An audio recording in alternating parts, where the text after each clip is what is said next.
We're going to stand for the pledge, please. I pledge allegiance to the flag of the United States of America and to the republic for which it stands, one nation, under God, indivisible, with liberty and justice for all. Okay, we're coming out of recess. Stacy, will you read the roll call, please?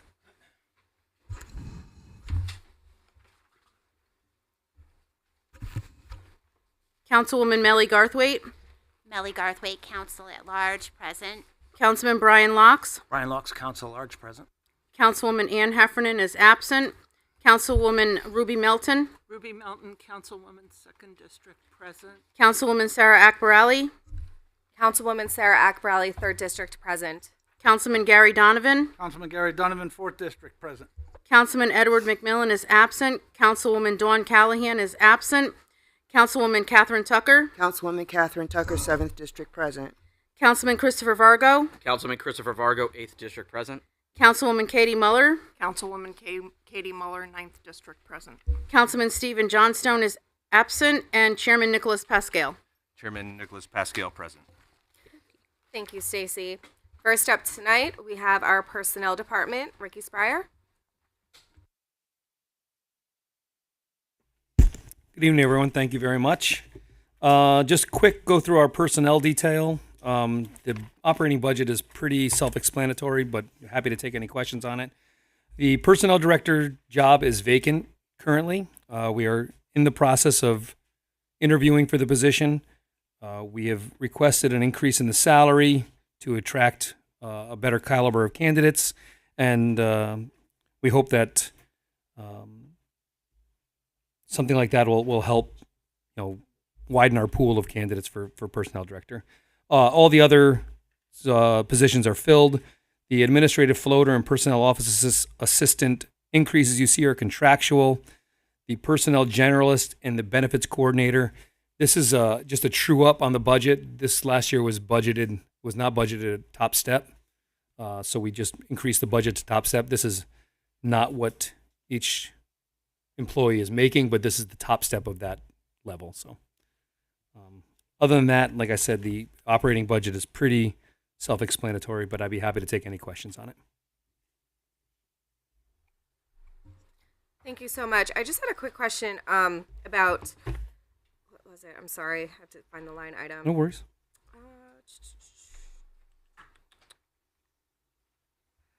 Other professional services. Can you just explain that to me, please? So those are our driver random drug tests. Okay. So these were booked incorrectly this year. That's why you're seeing like in zero, nothing expended to that. Right. And that's why it looks like other examinations are going to go, perhaps over from this. But right. This is one of the other random drug tests that our drivers receive. Okay.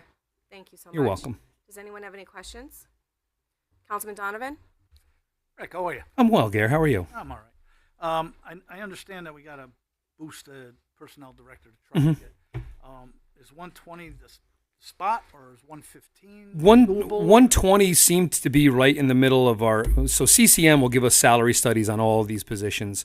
120 seemed to be right in line with what other cities of our employee makeup and size and budget have.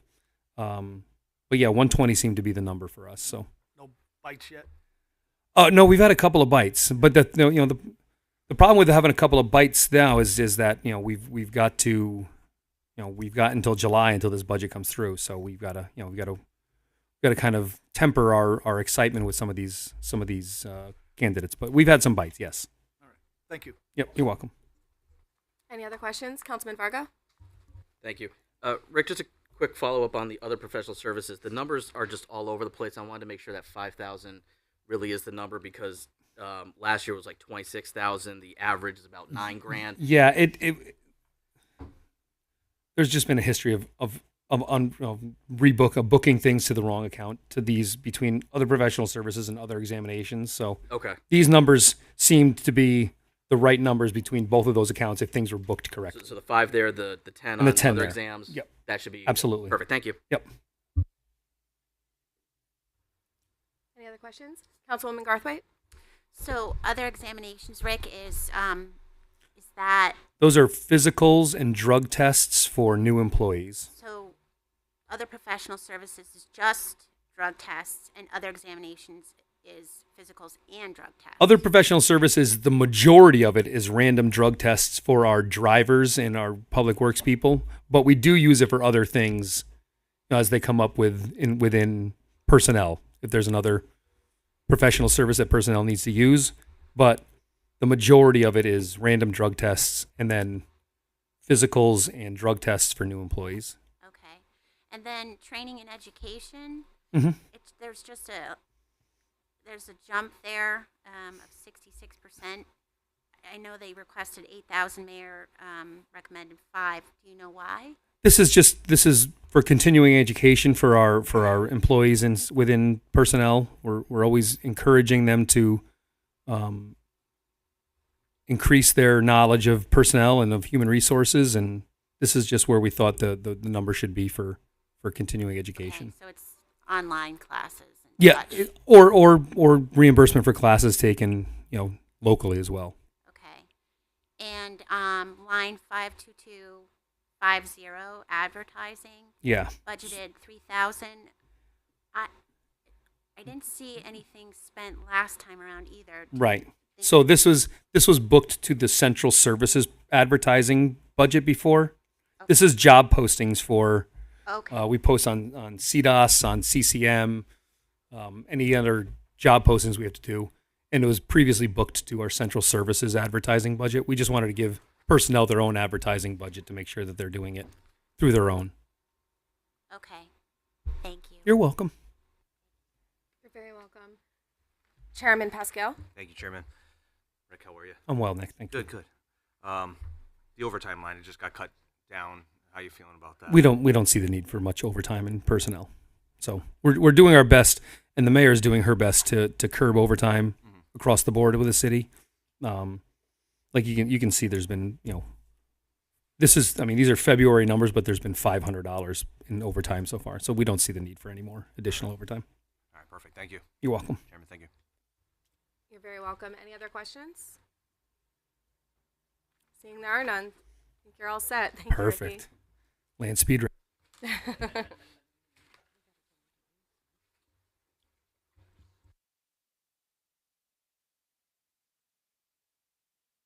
Hey, we're going to go into recess until 6:15.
All right, we're coming out of recess. Next up, we have Human Resources. John Carano, welcome. Good, how are you? There you go. I apologize. John Carano, I'm the Commissioner of Human Resources. I started at the end of January. Also here tonight to go through, I have 4 budgets to go through tonight.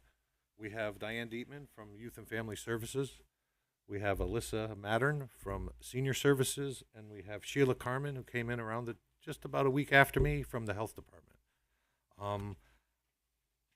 Do you want to start with Human Resources on page 86? Okay. So in Human Resource, what you're going to see, the percentages, Commissioner Garthright, are going to look funny to you because some stuff goes to 0, some stuff goes up. What we did was we split out Youth and Family Services into its own budget like the others. So there's some funny looking percentages on there. But at current, there are 3 full-time people in Human Resources and 1 part-time. I don't know if there's any questions on the actual personnel detail.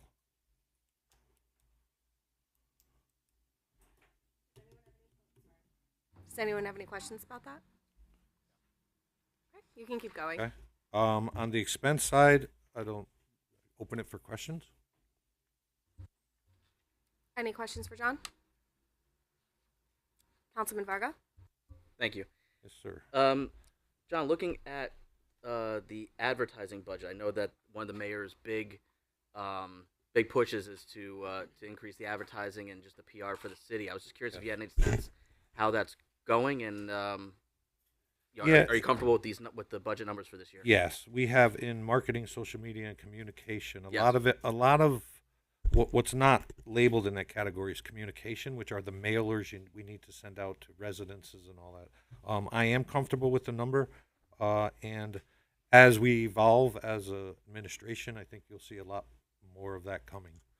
So the marketing budget also includes those mailers, Yes. in addition to the videos, the social media posts, and everything else we're doing. Yes, sir. Billboards, brochures, mailers, videos, it's all in there. Great. And last on this is line 54470, client assistance. Could you explain generally what that is for? And I'm seeing that it's not used to the extent that's been budgeted for over the last few years. And I was wondering what the plan for that line is. Thank you for the question. So, client assistance. I was here a few nights ago when you had Chief Terenzio, and I think the question came up that the chief had some money in his budget to do more inspections for illegal apartments. When we find an illegal apartment, we need to then help the client move. Now, the reason none of it's been spent is if you find an illegal apartment, that's the landlord's job. If the landlord chooses not to help these people find a place, then it's up to the city. We would then put a lien on their apartment. So, under the Uniform Relocation Assistance Act, it's not an option. We need to help these people when that happens. So, I'm glad we haven't used any of it. One of the people in Rob's group, the blight officer, she does an absolutely fantastic job explaining to the landlords that this is you need to do this. And if you don't, we will pay, but we're going to lien you. So that's what that number's for. I hope we never have to use it, but I can use it in a week. You really have no idea. You have no idea how to plan for No that. idea. But what's important is that those monies are recoverable from the landlord. And we also work with CDA if something like that comes up. Obviously, we try to get Diane as well. We try to work with CDA to see if there's grant money available before we touch budget money. So, again, we've been very successful in not having to. Currently on my desk now, there are 2 instances where we may need to, and we're working through it with the health department and the building department to see what's going on. It's a young lady going through domestic violence. So, Out of this budget, does that also include assistance that is provided to the unhoused when that becomes necessary? that is. So if we were able to use, we have a relationship with a couple of hotels. Best Western, I'm aware Right. of. Yeah. And we try not to do that, Councilman, because once we put you up in a hotel, you cannot leave, right? So we try everything we can. We now, in the last budget you created, in the public health department, we added a social service person, right? So we have she has been doing a good job working with clients like what you mentioned, trying to get other services. There are so many other services available. We try to exhaust everything before we just put you up in an apartment. We don't want people lined up for that thinking that's the right route. It's not. We're trying to get you in touch with Rest. We're trying to get you in touch with all these shelters before we want to do that. And I just want to circle back quickly on something that you mentioned, that part of this. So you don't have to disclose anything, obviously, but you have an incident now where a person may be subjected to domestic violence, and these funds are allocated to help folks who are struggling through that situation to Yes, give them so some I'll assistance walk too. you through the scenario. I just spoke with Diane because I'll be away next week. If it comes to the point, we will talk to CDA first, see what kind of money we can get from CDA. There is a little bit of money available there. We would use that money first, and we may pay the woman's rent for another month to kind of keep her. This particular woman has two children on the spectrum and a third child, and is a victim of domestic violence. So I'm very happy to hear that there are resources available to people who need it from the city. So thank you for that. Thank you to your team. Thank you, Madam Chair. Any other questions? Councilman Donovan? Thank you, Madam Chair. John, how are you? I'm well, Councilman. Good. I see that the temporary payroll got zeroed out. Is that because it got moved to another department? That got moved to Youth and Family Services. We can talk that's about where that I when we went. get there, yes. I know you mentioned, I just wanted to make sure. Mhm. The other thing I see is band concerts. Yes. What are those for? Because it's also in Park and Rec. Yeah, we just doubled up on it. No. So the band concerts in the park. Oh, that's okay. At least it gives me something to cut. The band concerts in Park and Rec. Yeah. That's all right. You're gonna have to talk to everybody out there. The band concerts in Park and Rec, as Mark explained that night, Yeah. was for the concert series. Right. Right. These concerts are for when we're having other events like Savin Rock Festival. Those people will come out of here. Whiff and Poofs, people like that would come out of this budget. Perfect. Now, through this year, there's grant money that we have been able to use. The total band number this year so far has been about 35,000. And there's still some of the year left. And now we have 20 in his and 20 in this one. We think that's pretty reasonable. Thank you for that. I You're was welcome. only kidding about the cut. Yeah. I wouldn't cut out the. I was only kidding about the doubling up. All So. right. I know you were. Thank you, Madam Chair. Yeah. You're welcome. Councilman McMillan? Good evening, sir. Good evening. I'm just I just have one question. Yes, sir. Line number 53570. It speaks to trees and shrubs. Is that something new this year? It is. Well, it new this year compared to last year. In prior years, there was the 2,500 is meant for the beautification committee. In speaking okay. with the mayor, the beautification committee is some years active, some years not. We decided to put 2,500 in to let them beautify a particular area, whatever that committee decides. So they had some money to do that. Okay. Thank you, sir. You're Thank welcome. You're welcome. Any other questions for John? Councilman Garthwaite? Hi, John. Hello, ma'am. Couple quick questions. Sure. Line item 52805, Veterans Outreach. Can you Yes. tell me, it's 20,000. Can Mhm. you tell me how we're going to spend that this year, what the plan is for this year? Let's see. The Veterans Outreach. Give me 1 second. So this was used. Yes. So right now, encumbered on that line that you don't see in here it's up to 18,000. It's used for. We're doing some monuments. I think it's for the nurses, and some other things down at the down in the veterans area. There, we're adding a few monuments and we're fixing up that area, all of which is quite costly. So I think we're at 18,000 right now. Okay.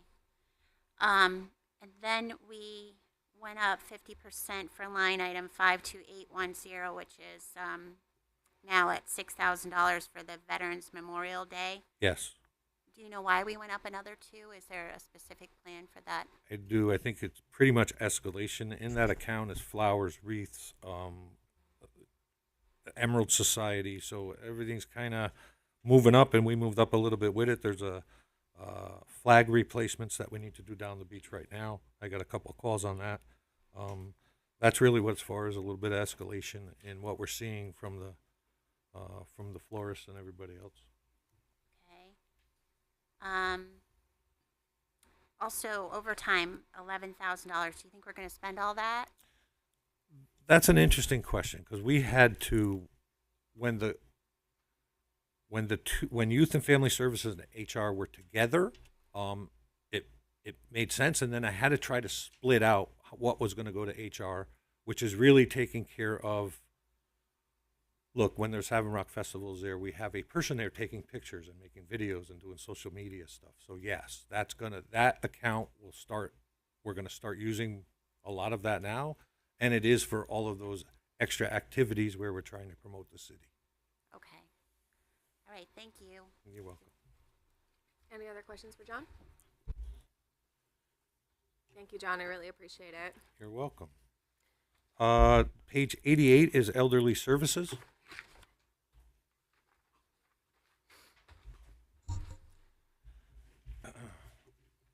We have 4 people in elderly services.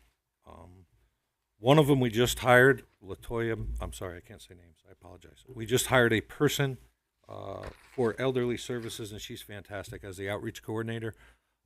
We had a great team already, and then we added this position, and she's bringing a flair of, she's helping the seniors with Medicare and things like that that we were never able to do before.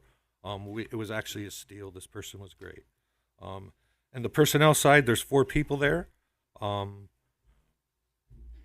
What kind of questions on the personnel side?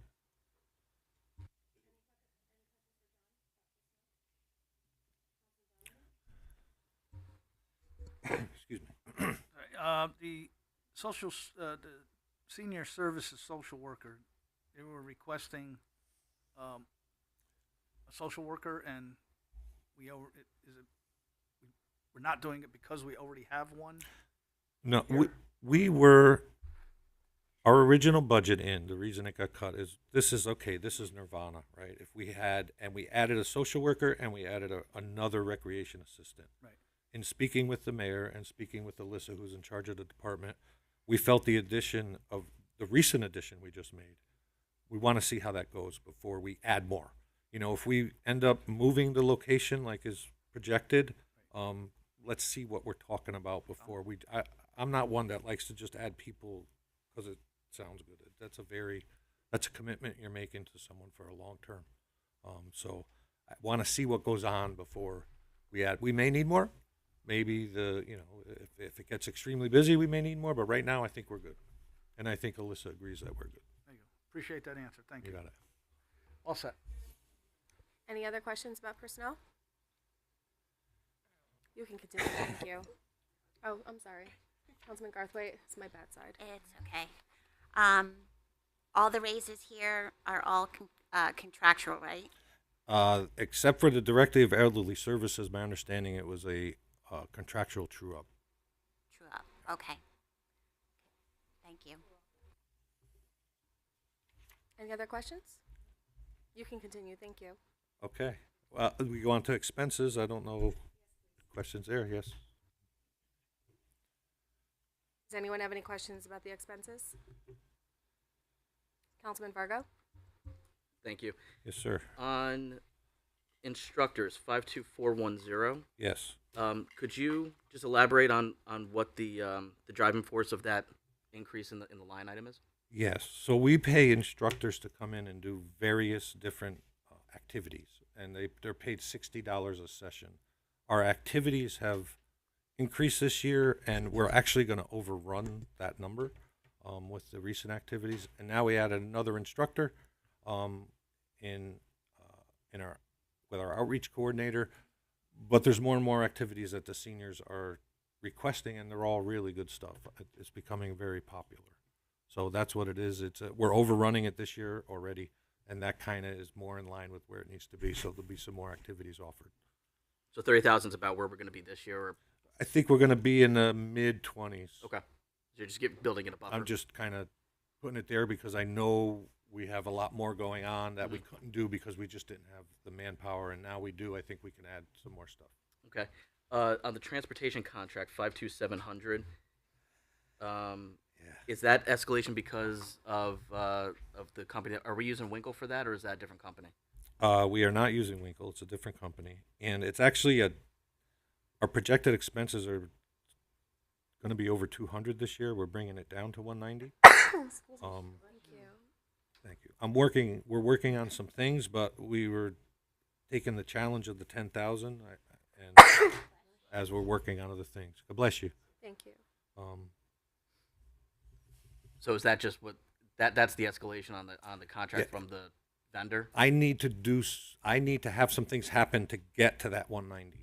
So we're over the 190 now. This year we're going to be over 200. Okay. So is what you're saying is that the 190 is a number that you need to work to get down Right, to. and I'm pretty positive I'm going to get there. Okay. The other operating supplies, 53490. Yes. Again, that's, if you look at the history, the numbers are kind of all over the place. Right. 3-year average is about 1,500. This Yep. year we have 9,000 budgeted. You're bringing it down to 8,000. Can you just elaborate of what that is and you're comfortable with the numbers? I'm comfortable with them. Alyssa's comfortable with them before we changed anything. It's really for day-to-day operations as well, recreational activities. We do a happenings thing. There's special events. So I think we're comfortable with that number. I know we're comfortable with that number.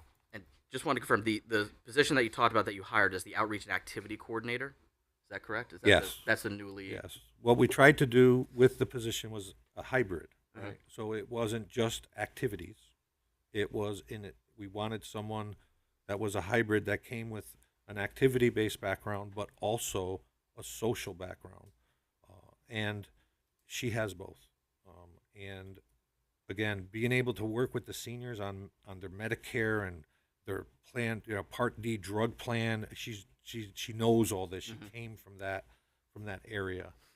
So it's been really good so far. I could only see it getting better. So the hope is that this hybrid position will alleviate the need for the other individualized positions that were originally asked for. You're hoping that this kind of crystallizes into that one job. I think at this point we're good. Okay. I think maybe if the Malloy School if we end up going that way with again and the center gets bigger, then we could come back to you and say, look, we need more people. Great. Thank you, Madam Chair. You're very welcome. I just had a quick question about software licenses. Why Yes. are we down 67%? Okay, because we had to buy the actual software this year, Okay. and then next year we're just paying for the maintenance of that. Okay. Right. So the software was, I think, 4,500. I'm not looking Yeah. at the number. And Yes, 4,500. And Yep. and the maintenance of that software is only 1,500 a year. So the actual Right. purchase of it was this year. Next year, all we got to do is pay the maintenance. Thank you for clarifying that. You're welcome. Councilwoman Tucker? I'm all set. You asked my question. Oh. I never do that. Any other questions? Councilwoman Garthwaite? I have a question about the elderly nutrition. I guess I'm just a little bit concerned because we're jumping down $3,000, and I saw that we was cutting back, wasn't getting some of the things that they were supposed to be getting. So I'm concerned about it. I'm wondering if you could explain to us how that's going to be handled, because I think, if I'm right, are those meals delivered to? Okay. So at the senior center, the seniors pay for their own. That's the category we put this, and thank you for asking the question, Councilwoman. The elderly nutrition here, we had put 18,000 in last year to start buying some equipment for the pending Malloy School move. We haven't spent that yet, and the reason it was in the nutrition is it was, microwave stoves, things that industrial size things we needed, but we're not ready to pull that trigger yet because I don't have the Malloy School thing figured out yet. Everybody's still in there. That's not taking one meal away from any senior. Okay. It's not what that is. Okay, I couldn't remember if that was what it was in the previous year. So, but if you're setting this money aside for, kitchen items at Right. your new senior That's center, exactly- that makes that's more exactly sense, what it and is. I'm okay with that going down. Yeah. Thank you. Thank you. Any other questions? There are no more questions. Oh yeah, go ahead, Councilman Vargo. Sorry, I just want to follow up on that. So the 18,000 is not spent, but you do have it, and you're going to be building upon that with the 15 from this year to give you a bit of a war chest for when you can pull the trigger on that project, right? Correct. Okay. Thank you. Thank you. Any other questions? Okay, page 90 Thank is you. Youth and Family Services.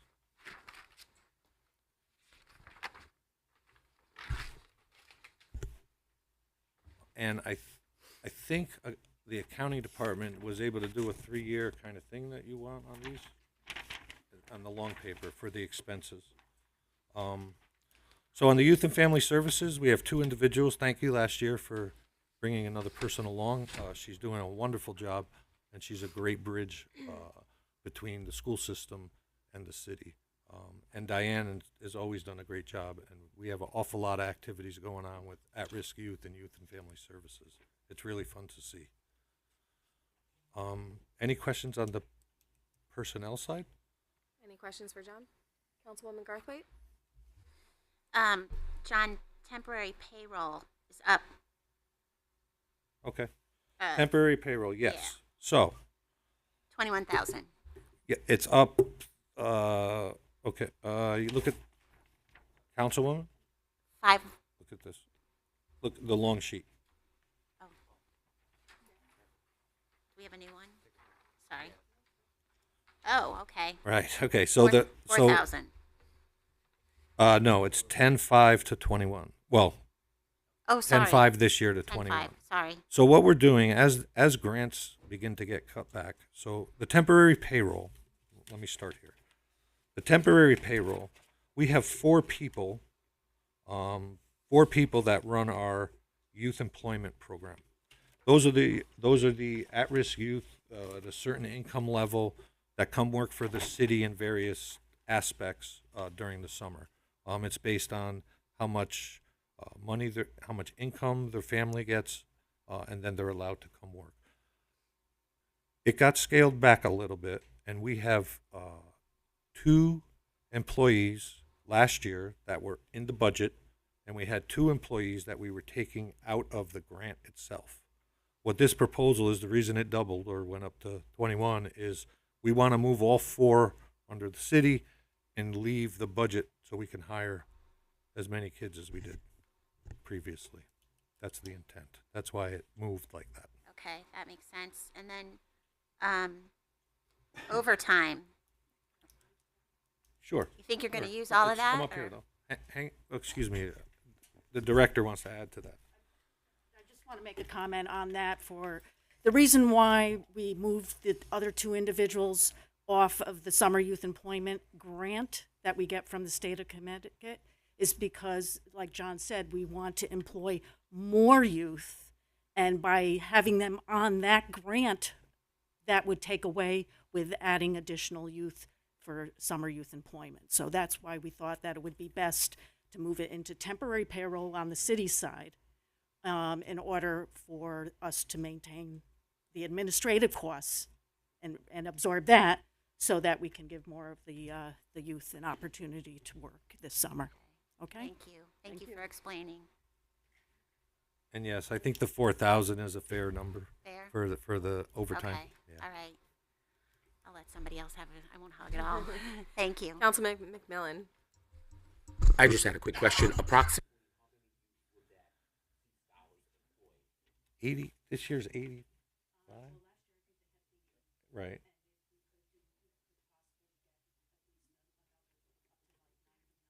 So the answer is last year it was about 80 change, and this year we're trying to get it to 90 by moving those people into that budget.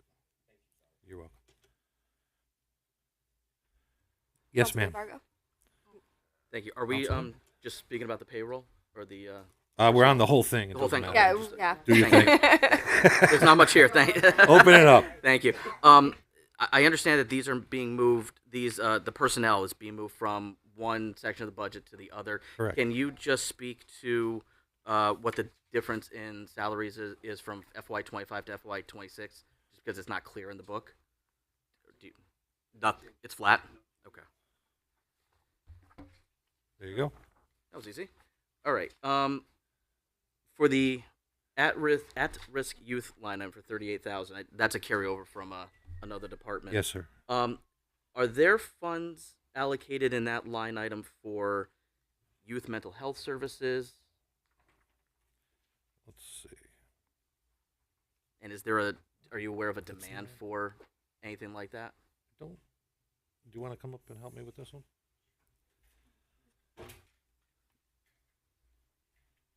So again, as what John alluded to was, we utilize a lot of grants in the Youth and Family Services Department.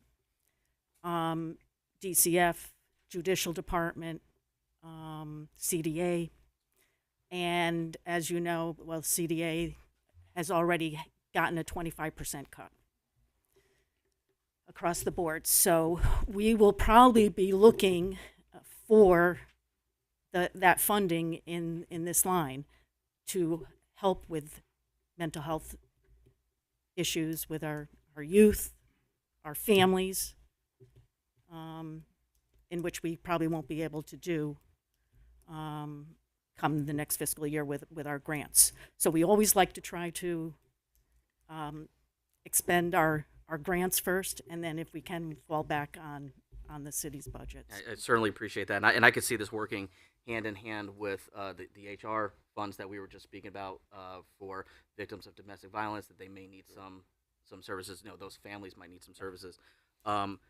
So with the issues with federal funding and state funding that you probably didn't know about in February when you were putting this together, Correct. how comfortable are you with this number? And if you're not comfortable, what is the number that you think that you might need to draw from? I think we can negotiate this maybe now, because we are planning on getting some funding. God bless. God bless you. I hope it's not me. Yeah, so I think at this point, You think you could weather the storm? we can weather it, and see how it goes. We do have, like I said, some funding, although it's going to be reduced. We'll probably have to fall back on what we have currently. I don't think that we will need at this point to maybe expand upon that. Okay. However, if this whole Malloy thing comes to fruition, we were also looking, just so you know, that even though Malloy, the Youth and Family Services, the Elderly Services, and the Veterans were supposed to go over to Malloy, that's going to also free up an area down at Noble Street, and which we and Youth and Family Services feel that we could utilize immensely for our programming and free up more space for the youth and the elderly services and the veterans. So. Providing these types of services for at-risk families, and especially our youth, is very important to me. So I want to make sure that with what we're seeing coming down the pike from the federal government and unfortunately Right. trickling down to the state, it's going to hit us eventually. Correct. So I want to make sure that we're not putting you in a hole, and therefore these folks are not going to get the service they need. I think that it is a responsibility that we need to hit. Do we have a youth mentorship program?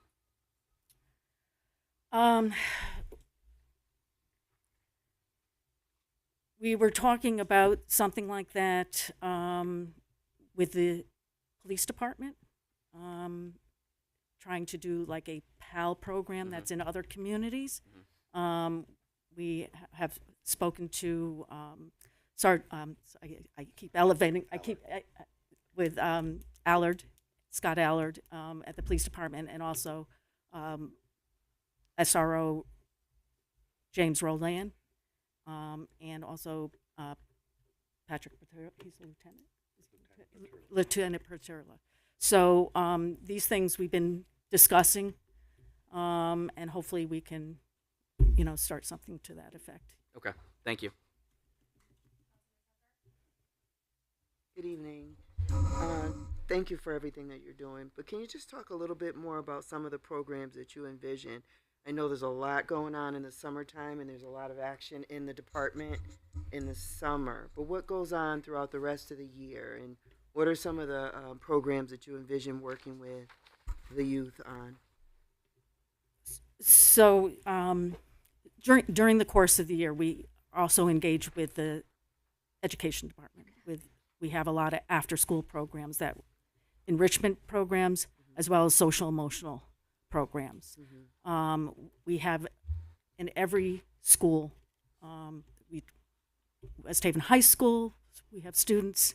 We've had a very successful program with that, working with our more marginal students, and the two social workers are just phenomenal with that. And we've gone through 3 sessions, and we're working on our last session, starting up on Thursday. So, Yes. so we're doing a lot of social emotional type of things in the schools.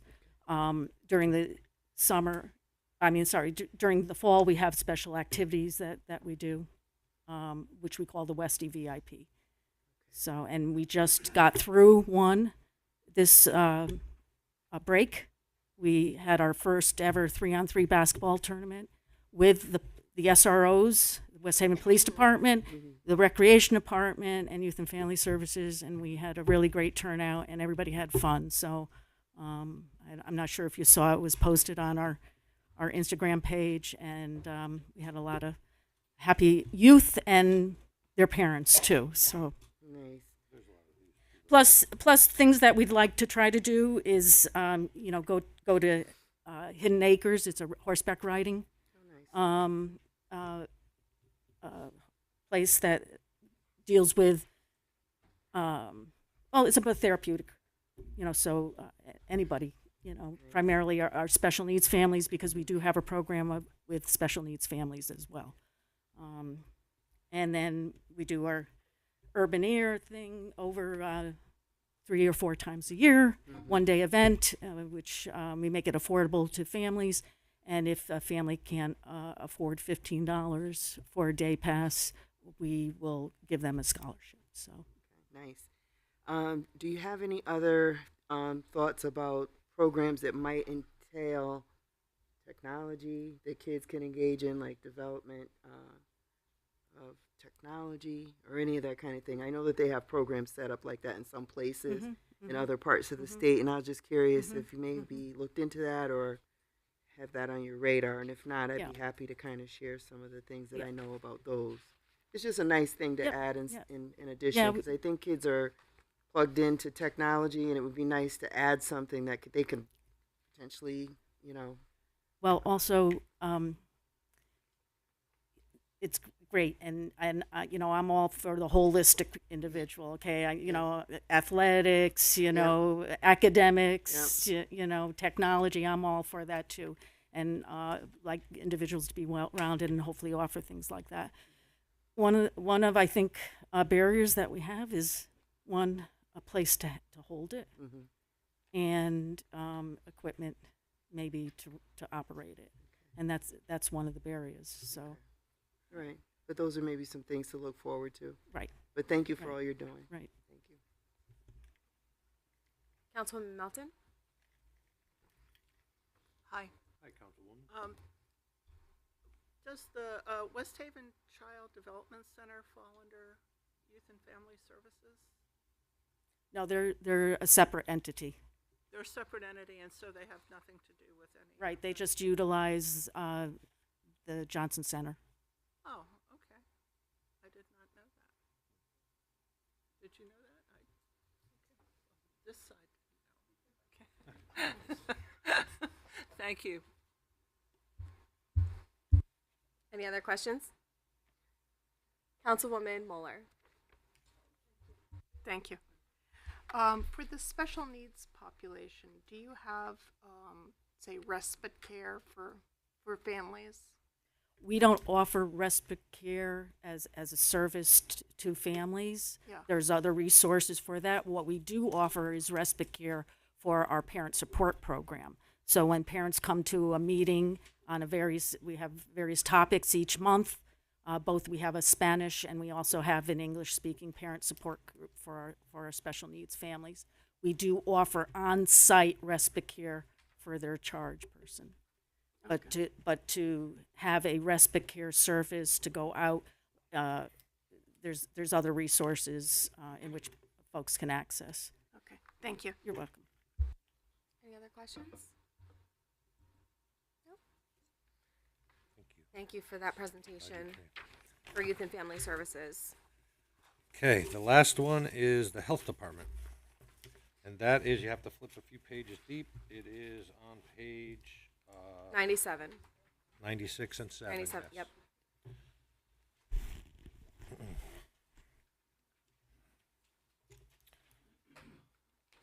So we have the personnel side. There are nine individuals here, and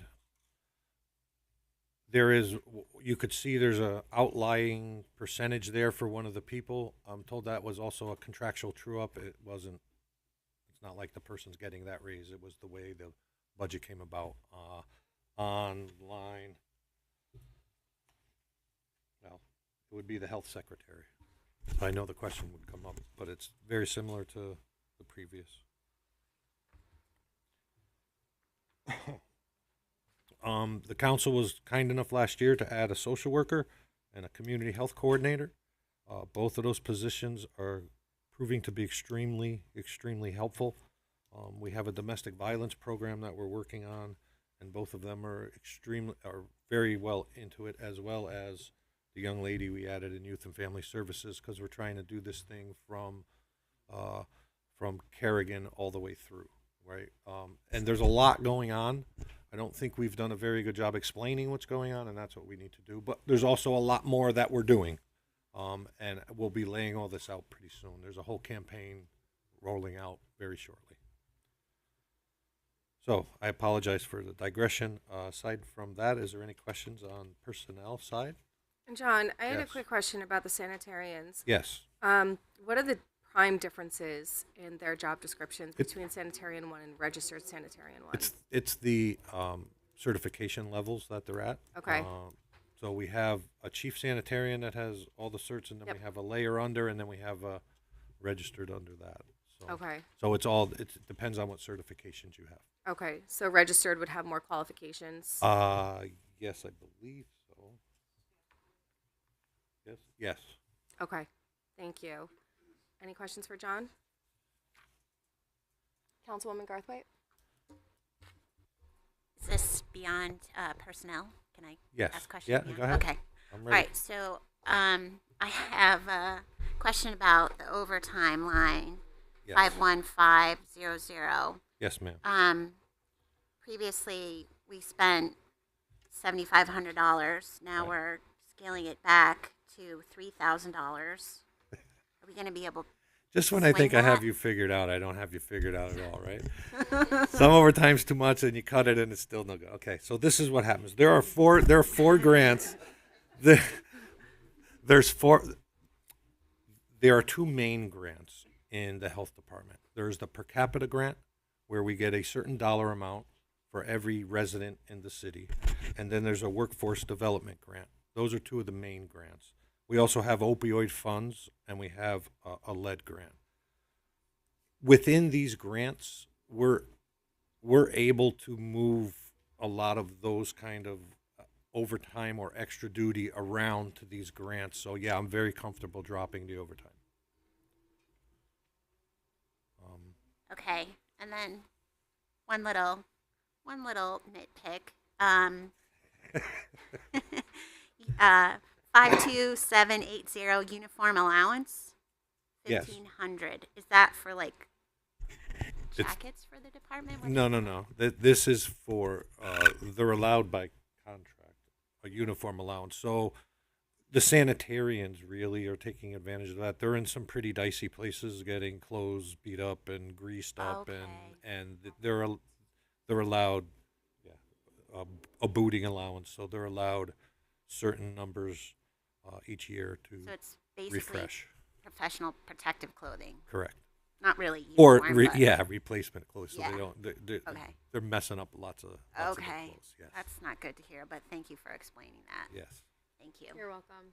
Any other questions? Councilwoman Tucker? Quick question. Yes, and I ma'am. think this might be for Sheila. Okay. You have to come to the mic if you don't mind, though. Thank you. Welcome. And we're so glad to see you're here. Thank you. And welcome aboard. The question I have is around the public health nurse. Yes. LPN, the title is LPN. Does it have to be an LPN, or can it be a nurse at any level?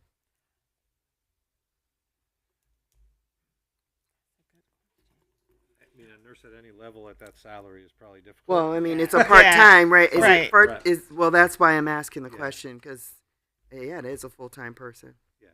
That's why I'm asking Yeah. the question. I mean, certainly if we were able to get someone with an RN, we'd be I mean, even an scoring- LPN we'd be- with a $57,000 a year salary is tough. yeah, yeah. That's what I'm asking. That's why I'm asking.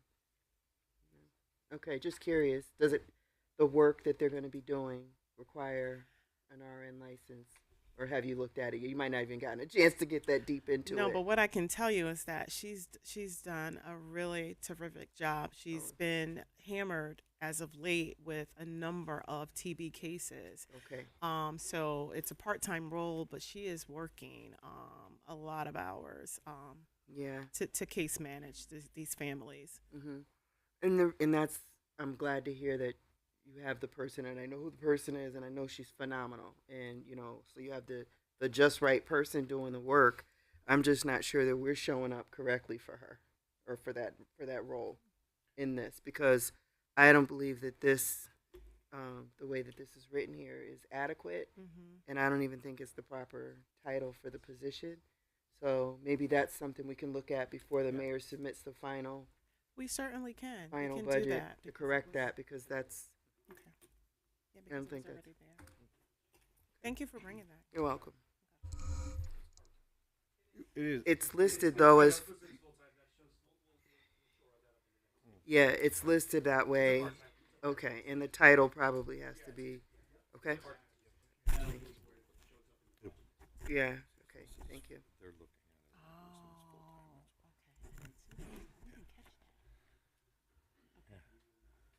All set, Councilwoman? Good.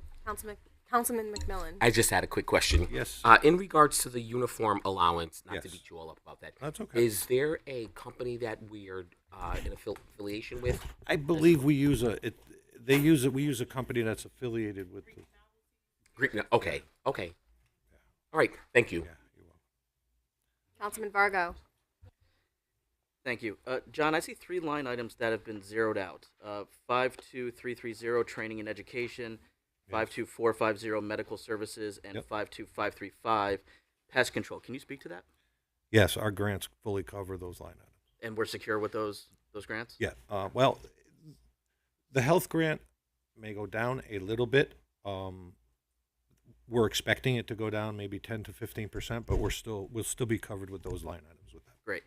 I know the city has invested in having AEDs installed at Yes. our sports facilities, which Yes. which I talked to the mayor about, and I was pushing for that because I think that's a fantastic Yes. program. Do we have any money in here to train not only West Haven employees, but the sports, the leadership in those sports activities of how to use them to the extent that they may not know? That's a great question. And I need to work with Ricky Fontana on that. We have been doing a little bit of training. We have our outreach coordinator, our community health coordinator has already done some naloxone training at the library. Whether she's the right one or whether it falls under emergency services, we can certainly they work together all the time. Yeah, there's grant funds available, and Rick Fontana actually will be announcing soon some trainings that are coming up for Wonderful, thank you. And I know we need to stick to the budget, but if the chair will indulge me, you've spoken about resources for families and especially women that are dealing with domestic violence situations, Yes. and I know that it's being spread across multiple budgets of yours. Yes. Can you just generally speak to what the city, what programs and services the city has available, and whether or not, in your opinion, we are adequately funding them in this budget? I think our job as a city councilman is to recognize domestic violence and help the community recognize what is a healthy relationship, what is not a healthy relationship. And our job is to get them to services that can really help, right? I don't think it's our job to house people. We can help you, but we shouldn't be housing, but we need to be working with you so all these services are available. There's some things we're working on. One of the ideas that we'll be rolling out is we want to bring in a professional trainer to come in and talk to we're going to send out an email blast and talk to our beauty parlors and nail salons. Because look, my cousin Teddy, my mother's a beautician. They know more about your life than anybody. They know everything. They know everything about you. If we can train them on how to recognize the person sitting in your chair as a victim of domestic violence, I think that's helpful. We're also going to be rolling that out to different mosques and religious centers. I think that's something that we do. So yes, I think right now we have the money we need to get this campaign rolling. And again, our job is to get these people to places that can help. We're not going to house a bunch of people down at a place, but we're going to certainly make sure the intimate partner is not exposed to the victimization anymore. And you're comfortable with the level of funding in the various departments that you're overseeing. You're comfortable with I am, sir. Great. Thank you. I really appreciate that. And just real quick, Sheila, this is the first time you and I have actually met, but we've been communicating quite a bit on email, and I just want to officially welcome you and thank you. You've been incredibly responsive and very diligent in what I have been bringing to you, so I just want to thank you for all your assistance. Thank you, Madam Chair. You're very welcome. Councilman Tucker? Thank you for talking about the work that we're doing in the city on domestic violence. I just think that, just in light of the fact that the group comes and speaks to that and are so passionate about it, and rightly so, I think it's an important thing for us to kind of acknowledge it, because we as the council can't speak to it when they're standing before us at the podium, and we can't do the question and answer segment of the conversation, and usually they're not here at the end of the conversation. But I do think they're deserving of a response. And so I appreciate you taking the time to kind of talk about that. And I just am curious about the ability to have some type of awareness campaign. And so I'm looking at the budget here, and I don't see like an advertising budget or anything like that here. When there are issues that come up that are really critical to the community and there's a need to get information out, do you envision the need for us to be able to have funds available someplace to have an ad campaign? Like with COVID, I mean, we needed to blast so much information out in such a short amount of time. But I'm just thinking now that we're out of that crisis mode, is there a need just to have some budget for advertisements that need to go out? One of the things this group is working on is how to get the message out to everyone, to the people. And if you recall, in the human resource budget, there's a line item for $50,000 that we talked about for mailings and that kind of stuff.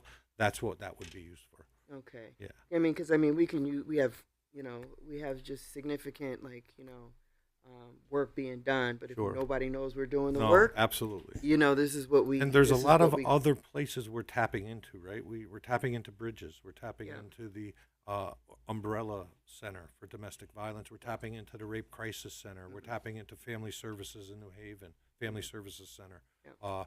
Believe it or not, the state prosecutor's office has a lot available. So we are in deep digging into all this to come out with, now we have a plan, a campaign. That's what we're doing. So it'd be nice to summarize those details somewhere, whether it's on our website, I get it, health department website or something, but just to get it out there so people can see it is readily available to the public. There are some items going on the website very shortly. But if there's a need, again, maybe another thought is to consider what that might look like in the budget, because you're going to, unless you don't need it, that's fine too. I think we're okay between because grants, again, we could tap into some grants, and the grant money we have, we can always redirect and rebudget. So I think we're okay. If I needed it, I would really let you know, but I think we're okay. Okay, thank you. Councilman Vargo? Thank you. I neglected to ask a question about the revenue side of this budget. I see that you have a singular line item for health licenses. What about if an inspection fails and there are fines imposed? Where would we find that? It's all we put it all in the same line item. So what you have, give me 1 second. We have, I'm going to go off the top of my head because I have it somewhere. We have, no, I know where he's talking about. I just wanted to let you know. So what's in that, we have 286 restaurants and bars. We have 80 salons and barbershops. We have 30 vending trucks that we go through. And then we have temporary events, and they pay, all these people pay anywhere between $175 and $450 for their license. In the income side that you saw, $110,000, I think it is, you will. That's everything in one line. It's not broken out. I'm gonna try to work with Munis going forward to break it out a little different, but it all comes into one line. So if there's an inspection, there's a violation. Mm-hmm. Yeah, I would expect that the establishment would take steps to correct, and then you would send somebody out for a follow-up. What if at that follow-up it's not rectified, and there's a subsequent follow-up, or even another one? Is there a point in time that additional penalties are imposed? I haven't seen fines yet, but I have seen you pull the health license, right? And so they can't operate. I've been on many calls since I started to try to convince people that, look, do it this way because it's easier. And everyone so far, even some pretty tough ones, have okay, fine. So if I pull your license, you can't sell. That's it, right? So that's kind of our that's your incentive. Our pull. I don't know. I'm sure there's a fine mechanism. I'm just not familiar with it at this point. I apologize for that. No, it's fine. I'm just trying to think of additional opportunities for revenue for the city. Okay, got it. So if an establishment is in violation, but it's not enough to to shut them down. But I mean, that's a heck of a stick to wave at them. And I'm assuming that there's financial consequences to having to reapply for the license and more inspections. So that's going to come at a greater cost. So far, what we have found, we've gone out. I've put placards on people's businesses and said, "You're shut for the day," and every one of them came running into health to pay. So by the end of the day. I haven't been there yet. I haven't experienced it, and I apologize, but I will ask if that's a way. Great, thank you. Thank you. Thank you, Madam Chair. You're welcome. Any other questions for John? Thank you, John. Really appreciate your presentation. Thank you, Council. Thank you. Up next, we have Public Works Department, Rob Sandella.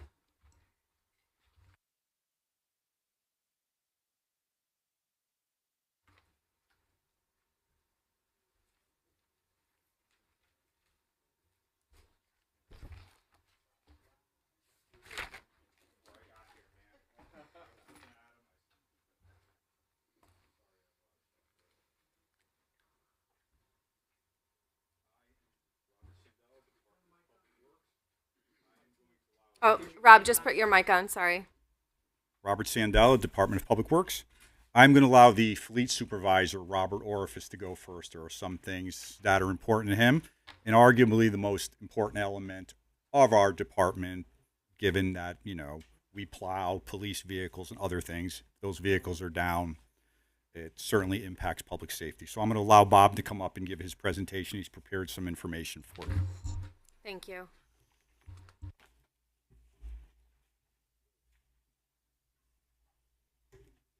Evening, Council. Bob Y&FS, Fleet and Equipment Superintendent for the city. I'm here tonight to present our proposal for a wage increase for my mechanics. I hope everybody got a copy of this and had time to look through it. Okay. So, I can walk right through everything with you. Again, thank you for letting us present tonight. I think it's time our fleet mechanics are recognized for their professionalism and what they do.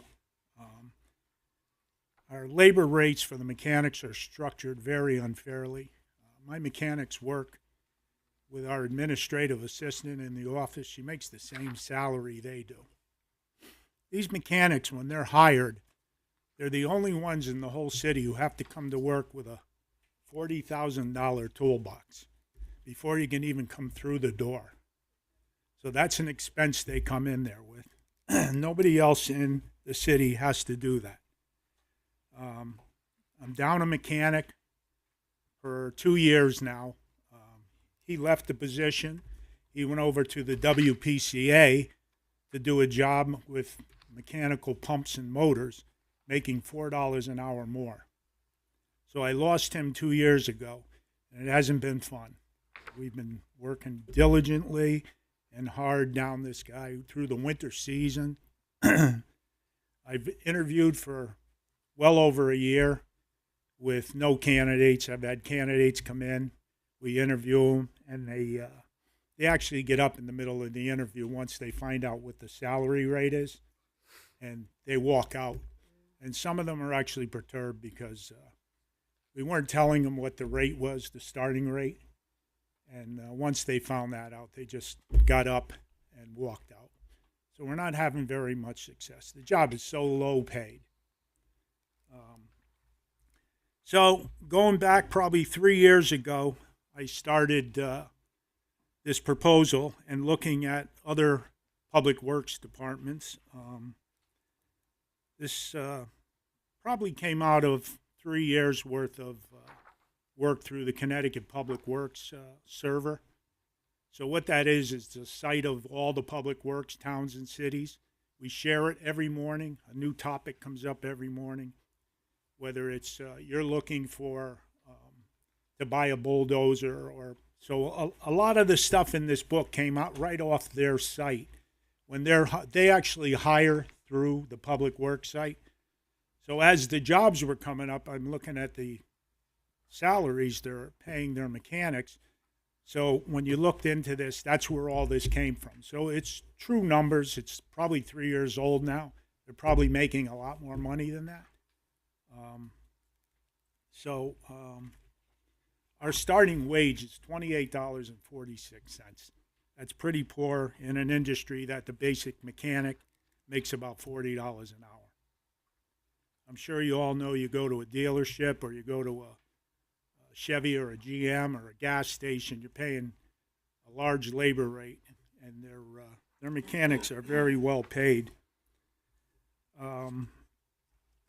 If you look at their wages, I don't know if you have your books in front of you, Appendix E. I'm sorry, not Appendix E. Let's see. D.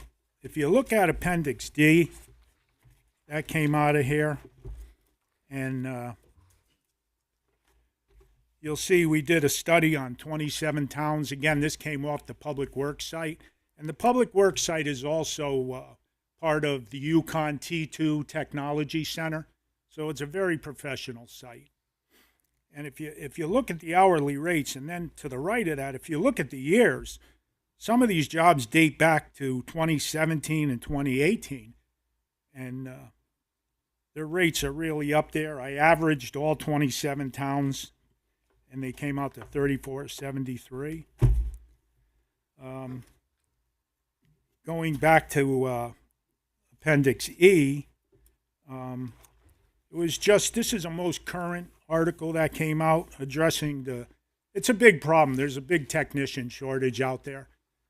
A lot of the young guys coming out of school today, high school, they don't want to get greasy. They don't want to work in the mechanic field. So I took this article out of Fleet Maintenance. It's from March, and you can see they address that. What they're finding they have to do is they find themselves increasing wages to hire and retain technicians. So again, like I said, that's another part of this. Now the mayor, who's been very kind to us and working with us, if you look at Appendix B, she felt she wanted to go another step further and look at our towns. And our DRG is our group that we're grouped with in West Haven. And you could see she wanted 8 towns. I went further and went to 10 towns. And again, you could see their steps.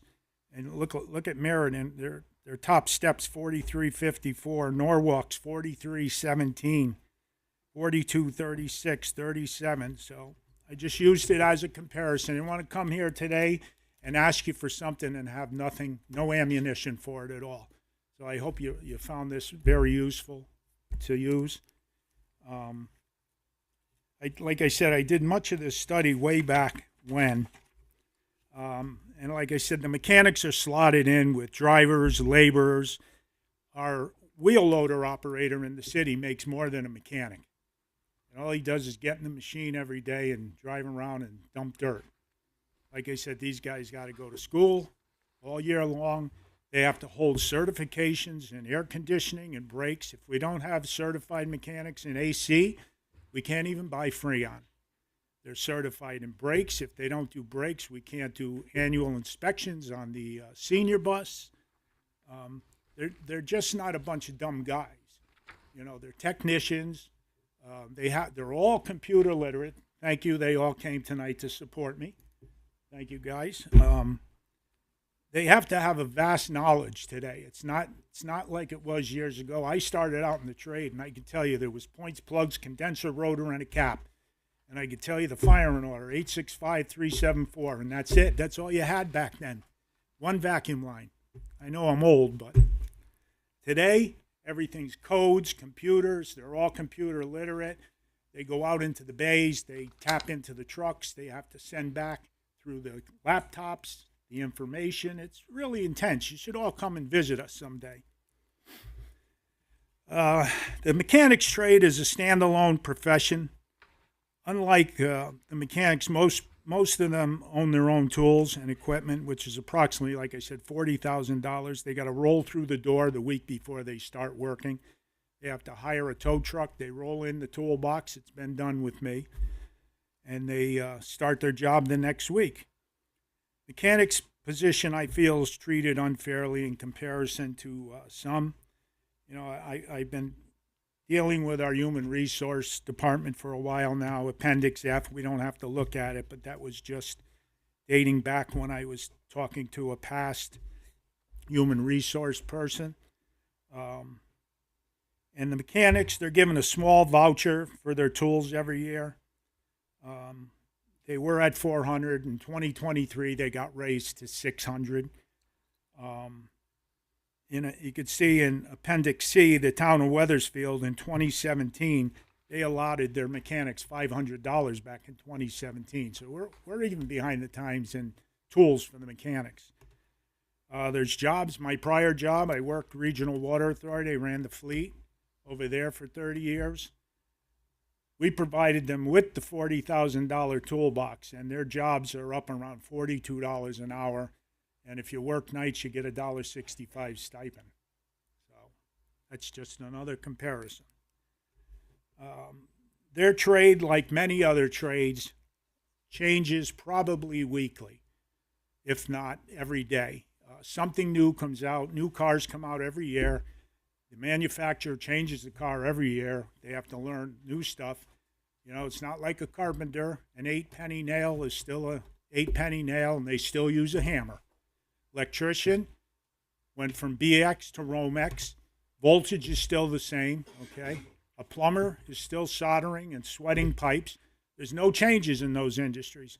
This industry changes by the week or sometimes by the day. It's pretty intense. So we ask a lot out of them. They continually spend probably between out of their own pocket, never mind the $40,000 in tools, if not more, probably anywhere from $2,000 to $5,000 annually just to keep up with the par of things.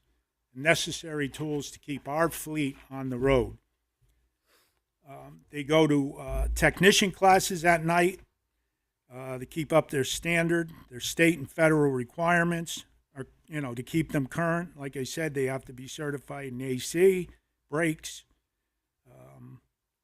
They have certifications in forklift. They drive forklifts. We extend the olive branch in fleet to everybody. If there's a bad storm out there in the winter, I may have to pull one of them off the floor and put them out in the plow truck if there's a shortage of plow people. So they'll be plowing. They know how to operate all the equipment. And when I say the things they need to look at, I'm going to find it for you. A list of their jobs, which is Appendix A. If you look at that, these guys have a very diverse background. I'll go really quick. Weed whackers, blowers, small ride-on blowers, push blowers, mowers, tillers, line painters, generators, sprayers, chippers, pumps, large and small, scarifiers, stump grinders, hydraulic pumps, speed trap trailers, specialty police equipment, crime scenes, SWAT van, mobile commands, fleet cars, backhoes and their attachments, farm tractors and their attachments, excavators, flailers, ATVs, UTVs, sweepers, air compressors. I'm not even going to go on. It's so diverse, it's not funny. It scares mechanics away. When you have a mechanic interview, like I said, you go in a car dealership, he's working on a Ford all day. It makes his job easier because he's working on the same car. These guys are working. They have to have such a diverse knowledge of everything. You know, the sweeper alone, just the truck, our Freightliners plow trucks now, they have 63 grease fittings on them that you got to do alone when you do a PM on one of those vehicles. So like I said, the industry changed so much in here. Another thing in the fleet world, the industry standard for fleet repairs is 50 vehicles per mechanic. We're up to well over 75 vehicles a mechanic because we're down a mechanic. And prior to even losing the mechanic, we were in a shortfall. If you look at, we don't need to look at it, but I put it there for you. Appendix I, okay? We maintain the police fleet. That alone requires, I have to take 2 guys every single day out of, by the way, there's 5 mechanics. There's a welder mechanic, there's a lead mechanic, and there's 3 mechanics and a short, with 1 guy missing. So we have a total of 5 mechanics. So we have a shortfall. If you look at that appendix I broke it down. I think I did a nice job on that. So we struggle every day. Like I said, the police fleet's very big. It's 92 vehicles for 2 guys to take care of every day. We run a specialized maintenance for the severity of those cars. They run 24/7. Patrolman gets out, another one gets in. It's maintained to the utmost safety and standards due to the unit's performance. They have to be safe. The officer at any moment could go 100 miles an hour. Can't have a junk car on the road. The fleet techs also extend, like I said, the College branch. We work with other departments like the fire department, WPCA. We support them all. Board of Ed, if they need something or parts or help. This winter, the storm, Milford called me 1 a.m. in the morning. One of their plow trucks was down. They didn't have a fan belt. We keep everything. I think we do a good job. I do. Hooray for me. Okay? We keep stock. We keep inventory. Other fleets come to us when they break. It's a great relationship with the other towns. We do. We all work, including the mechanics, with them too. Copy of the, well, if you have a chance, look at Appendix G. It's the copy of the current mechanic job duties, and I put Appendix H, which is a breakdown of the current fleet. Every morning, some 200 vehicles between the hours of 7 and 9 are starting up. And guess what? We have a damn good record. You know, our breakdown record is very good. I'm proud of these guys. They do a great job. We maintain the fleet 24/7, PD, Public Works.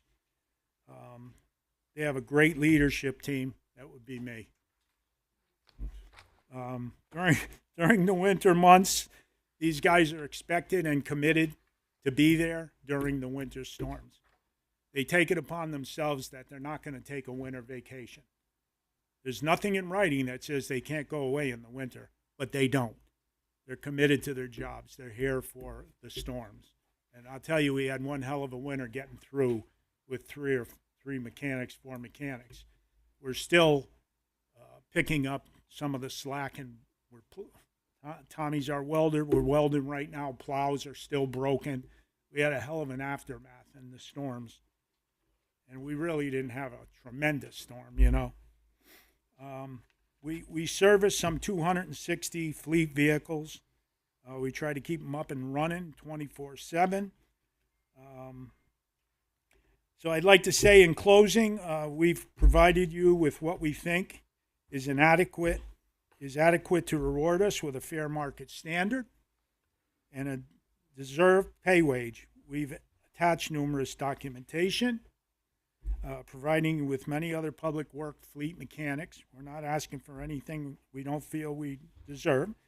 We're well below the standard, and we would just like to be paid not as a typical public works driver or an operator, but as a very skilled, educated, certified mechanical technician faced with extensive expenses and a continued required education. Attached, you will find a current part-time driver in Bridgeport that's making more money than us. He's a part-time guy that gets called in on winter. So we're pretty far behind. Please note that Mayor Boer has been great with us. She supported us. She put the money in for this. We now just got to hope that you as the council can see our value and our worth. We appreciate your time and hope you will review the report and treat us with dignity and respect in reviewing our trade values. We hope you find us to be a huge asset to the city and services that we provide 24/7. I'll open the floor now to any questions. Thank you, Bob. You're I just welcome. had a quick question about your utilities. How is that being covered? Your what? Utilities. How is that being covered? Can you elaborate? Gas, heating, electricity, water. I don't. All of our utilities have been centralized into the Central Utilities Okay. Department, so that's part of that as well. I appreciate Yep. that. Thank you. Okay. Councilman Vargo? Thank you.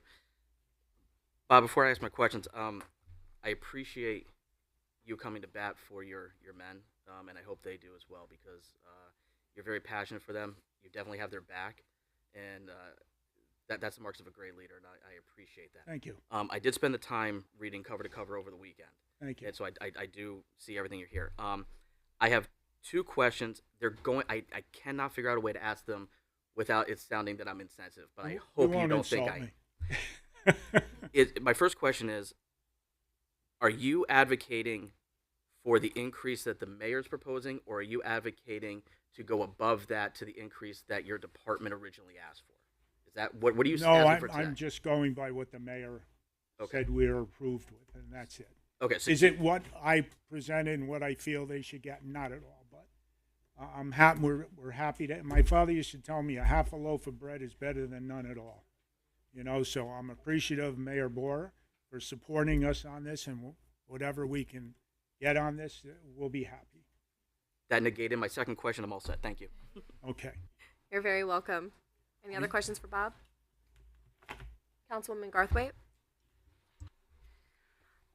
Bob, I just want to say thank you for putting the report together. I did read it over the weekend, and I appreciate everything that your guys do for our city. I have nitpicky questions, but you know what? I'm just not going to answer. I'm not going to ask them because I ask them every year, and I'm just going to say I don't know how anybody else feels about this, but I don't think it's fair that the gentlemen have to provide $40,000 worth of their own tools to do a job that we're paying them to do. That's my comment. Okay. Well, sometimes we feel like we're the redheaded stepchildren. We're the forgotten group that we keep. Honestly, nobody goes to work without us fixing the vehicles and them running. And I'm proud to say we have a great record in the morning. Like I said, there's times 200 vehicles are starting up every morning. We have a really good record. I got a great team. So as little as they are, we make it work. It was a struggle this year. Being down a mechanic is hurt, and I don't even know how to fix that portion of this. But it has to get fixed somehow. Well, but they deserve a pay raise, and I've got their backs 100%. That's why I'm here. Thank you for I watch what thank they you for do. that. Thank you. You're welcome. Councilman Locks? Hi, how are you? I'm great. You? Thanks for putting this together. This is great. Thank you. Great presentation, but you already know that. I'm the leader. I'm just teasing you. How far apart were you from the mayor? Sorry, I'm only looking at this for the first time. How far apart were you? So what I was trying to do is, let me just tell you a little about their jobs. There's 4 steps, their union. Yep. And there's 4 steps. So there's a beginning step. Yep. And there's an ending step. As you can see through some of these appendix, you'll see that. And our step, what we're looking for right now, which comes in to be like $2 and change, $2.70, I think, is what we're going to provide them with. And it's the facts are here. Most of what it's gonna be about $35. That's step 1 in almost all the operations. Okay. So step 4 would probably be towards the $40 an hour mark. Okay. So But like I said, I don't want to sound unappreciative. Yeah, We're I know. appreciative of everything. Yeah, listen, I'm all for seeing the parity with the other cities. I mean, come on. Yeah, they're- like how I you s- how you going to retain people? You got to pay them. Yeah. Number one, and you got. I mean, the tool thing is, I didn't know that. It's kind of not a good thing. But I don't know. In your eyes, does it seem fair to you? The tools? No, the potential increase. Are you good with it? You're putting me Do on you think the it's fair? spot. Huh? You're putting me on the spot. I'm sorry, I don't want to put you on the but spot. no, that's okay. I have a different feeling. That's why Okay. I Okay. budgeted more. You don't say anymore. Yeah, but I'm very grateful for Mayor Board for giving Yeah, us yeah. what she gave us. Okay. You know, don't kick a gift horse in the mouth. Yeah, sure. Thanks. We could do better, though. Yeah, yeah. Understood. I think you can too. Thanks for that. Thank you. Yeah, thank you. I'm glad you recognize that. Councilman Tucker? Good evening, and thank you for Hi. your presentation. Is that normal operating? Is that a normal operating process? Do other municipalities have their workers bring a toolbox that's like a standard that Well- you all have to do? I can't. All I know is like I said, I ran regional water. They supplied probably a $60,000 set of tools to every mechanic. I'm not going to say it's common. You know, I don't think that's these guys' concerns. I understand, You know- and I know that you're trying to be kind. Yeah. And I get it, but I'm asking just because I'm wondering whether or not we should consider. You guys, you've talked. You got to come to the mic though if you're going to speak. Please come to the podium. Thank you. Yeah. This is Sean Hartshorn. Yeah. Any private garage I've ever worked at, we've had to bring our own tools. I'm sure everybody, Okay. we've all worked at private garages in Okay. the past, and it's always bring your own tools. Okay. My box alone is worth close to $10,000, and the contents is significantly higher than that $10,000. Okay, so this isn't abnormal that you're being asked to bring tools here. No, it's pretty Okay. standard. Regional Water is a bit of a different. It's a very large company. Okay. You know, for profit. I think they can afford to do so. Okay. Most companies and/or municipalities. Actually, I'll correct you. It's a not-for-profit. They make money. Yeah. Okay.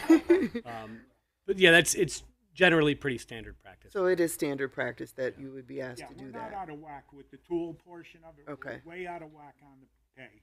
Yeah, I understand that. That's why I was just trying to understand no, because I'm thank like, you. if No. we were asking you guys to do We're- something and then not paying well, I thought that would be like something. Yeah, to we take and note. again, I provide like the bigger stuff when we have to purchase bigger stuff. Like there's annual computer updates, all that. We don't expect them to be paying for that. That's so they have the ability to repair our vehicles. So we pay for that stuff. I Okay. have a tool budget. Okay. You know, for the bigger stuff.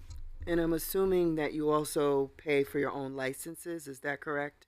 And Most of the certification? licenses they have to pay for a class and go to the class to be certified. Is it annual certification? Yeah. Okay. Freon, just to show you the difference today, there's three types of Freon now. There's the old R12, there's the R134, and there's the R134YC. YF. Okay, so you have to be licensed, and of course, naturally, the new stuff, it takes a very little bit of Freon, but it's like $300 for 3 ounces. It's outrageous. You know, so My like I said, husband- the industry changes constantly. Yeah, no, I remember my late husband was an HVAC Okay. person, so I Yeah. understood all that. Yeah. But no, I just I'm curious. That's all. I wanted to just acknowledge that if that were to be a area where we had opportunity, No, but that's not out of the usual. It's not unusual. A lot Okay. of mechanics, you know. Regional water was an oddity, you know. well, thank you. You're welcome. Thank you. Councilman Donovan? Thank you, Madam Chair. Bob, thank you again for coming up here, doing this. Thank you for coming up to the podium and making that statement because it was something I was going to say. I was in, not as a mechanic, auto mechanic, but I was in the construction business growing up. And you had to have your own tools, otherwise you didn't Yeah. get a job. But specialty tools, that you, especially you guys need specialty tools, it seems every other half hour. Is that something that is, now do you guys have a tool, do they have a tool allowance? They do. Okay. It just went from Specialty 400 to tools 6. though, So the specialty tools, though, is that something that is in tools and miscellaneous equipment? That's for me, that if they need something like updated software for the computer, or a laptop, or say a specialty tool to fix or repair a truck, yes. They're given 600 each. Yep. If you're in the business, you know 600 could be one tool. It could be 50% of Right. one tool. That's contractual. Yeah, that's a contractual thing, yeah. But like I said, if you Unfortunately, look can't at do nothing with that you one. look at Weathersfield in 2017, they were given 500. Yeah, You know? right. We're behind on a lot of things. No, I understand. Also, being a municipality, you kind of know you're going to be a little bit behind the eight ball on that. And being in West Haven, as tough as is right now, right? We're even okay You with guys are doing a great job with Yeah. what you have. I really applaud you, and applaud you, Bob, as well. So you're okay. That's what I was confused, and I'm glad you answered, Councilman Vargo's. You're okay with the mayor's recommended budget? Like you said, a half a loaf is better than none. Yeah, and I'm it's a not- start, I'm never right? gonna- So next budget, we might be able to go, but I was sitting here trying to crunch those numbers, and I was like, it'd be nice to give you what you requested. I don't think we can at this point, without us being in the news with the public. I don't want to do that. I'm not ready for that yet. So, but thank you very much for everything you did, and I appreciate your response and all your paperwork. Thank you. Okay. Thank you, Madam Chair. You're welcome. Councilwoman Melton? Good evening. All right, good evening. Again, thank you for your presentation. It's really, and for someone like me, I know nothing about technical stuff like that. I was able to understand it. So, Well, I made my point then. That's good. So I have a question. You've got a lean and mean crew here, right? Got what? I'm a so- lean and mean crew. Yeah. And I'm curious, how long has your team been together? How long have your folks been here? I have two 13-year veterans, and I have a Tom, 27, and Tim, 41. Oh my goodness! Wow, that's really amazing. Yeah, I will tell you this, lean and mean, but there's been some pretty stressful times now lately. So trying to prioritize things because the staff is small.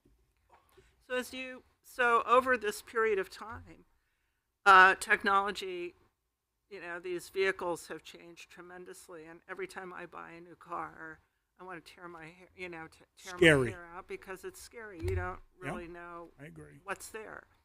How do you manage that? I didn't see anything in here about training or continuing education Well, yeah, or that sort of thing. I'm not sure what. I mentioned the AC training and all that, but even further is their training. I buy a lot of programs. Sean, you can touch on the ones you use to help. I'll bring Sean up. He can answer that too. And is that in here? No, I didn't put it in there. I You just didn't said put they it in have to here. learn a lot about, Yeah. Okay. all the things you So I use one program in particular, All Data, and it's I get all my wiring diagrams from that. I mean, like Bob was saying in the beginning, it's not carburetors and one vacuum line anymore. I mean, I have to trace wires, thousands of wires in one Touch on the vehicle. PD, how they melt. Yeah, the PD. I mean, they run for 24 hours a day, 365 days a week. Under the hood is always hot, and all the plastic and all the wiring gets brittle. They break. We got to go find it. I also have one other program, Identifix, I use. It's a global forum, which I could actually contribute to, which I do with some of the newer cars. If I find a problem that no one else in the world has found, I can put that in. So I lean on those two programs quite often. So you self-educate more or less. You keep up. Yeah, with but we have to do what's training happening. classes. Like Bob said, anyone who drives a city car would not be able to have AC if we don't go and get certified. They will not let us purchase it, and any of the parts stores will not let us purchase it. So like we have to do that so that Rick and Rob have, and you too, have AC in your vehicles. So doing this for 51 years myself, the trade has changed a lot. Way back when, 30, 40 years ago, you had Terrytown, New York. You would be able to enroll mechanics in, and you could get into those classes back then. Well, the deal, all the big 3-4 manufacturers no longer provide that training. And so it went from anyone could go, and it was shut down to just dealerships, and now there's nothing. There's nothing there. There was, I mean, I have a degree from Ford University, Ford Motor Company. They had a university that you would go to for a month and take classes and everything and anything. That's all gone now. So now everything has gone computerized. So, you know, he depends on the one site he uses. He communicates with a whole resource of other mechanics. And it's great. It's kind of like what I use to do this booklet through UConn's Tech Center and the Public Works. Every morning I turn my computer on, there's a topic, whether it's trenching or who's on, does anyone know the DAS contract, state contract for, you know, cars or for engines? So what a great tool that is. And that's kind of what we're all working off now. Unfortunately, the computers own us. Okay. Well, I'm just really very much in awe of the fact that you keep up with the changes, because they're happening almost every day. I mean, every new car you buy is probably a whole new learning curve for you, I assume. And you are using your own, on your own volition, you go out and you learn what you need to know in order to maintain. We're all those very vehicles. computer literate. Yeah. Very good. Okay. Matt works on the heavier diesels. He's got his own laptop. That's a separate software for the diesels. He has to go out in the floor through Wi-Fi when it works, and try to communicate. He communicates through the system back to like Freightliner, and he learns things, and he has to update computers in the trucks. So, like I said, it's not back when Bob was. It's not just fixing. It's not. It's not just fixing the vehicle. They're worth a lot it's more money than understanding they're how the making. vehicles think. You know, their knowledge base is. Right. Thank you so You're much. welcome. I really appreciate you and what you Thank do. you. Thank you. Any other questions for Bob? Councilman Tucker? Me again. So you don't have a budget for computers either, the computers that you're using? The software, absolutely. That's probably a couple of $1,000s per software every year. There is a budget line in there. I think it's under subscriptions or. Okay, subscriptions and periodicals. Yeah. But the computers themselves are your personal computers. We're actually looking for one now. No, it's the city computers. Okay, and again, I'm asking. That's what I was trying to get clarity on when I asked the first time about, like, a lot of times I know that, like, even for nurses, we have to get our own licenses, and we pay for our licenses every year. You know, the hospital doesn't pay for your license, right? Because that's what you use to work. But the ongoing education, continuing education, and that kind of thing, they do support. So just was wondering if that's paid for on your own, or if, you know, how do you guys handle that? And when do you know that you need to do it? Is it just you figure it out that there's something new and you just do it on your own? Okay. So 99% of the time, we purchase through a consortium of vendors. Okay. And they will provide. They'll send a bulletin to us, air conditioning class Friday night at. Okay. And we go through them and get certified through the many parts providers. Okay. Do we have any electric vehicles in our fleet? We do. And is that we have like 6 of them. Okay. And that, I imagine, is like a new frontier. Oh, absolutely. Absolutely. And by the way, thank you. Those used cars you guys approved last year worked perfect. Okay. The pool fleet, we're never so happier. We got rid of all the Crown Vics. I just sold off through a public site, publicsurplus.com. I just sold off $40,000 worth of old equipment. That was in the backyard. Okay. Hopefully those days are older. We still have some left at the PD, but that's it. And they got to go. Thank you. You're welcome. Councilman Vargo? Thank you. Bob, I'd like to jump to the 5-year capital plan. That's on page 127 of our budget books. I see that there are three. I stopped. Can I'm we sorry. Switch bases. I don't have. Oh, is that for Rob? Oh, you. No, this No, is for no, Bob. I'll It's help a him with it. complete question, correct? Yes, it is. Yeah.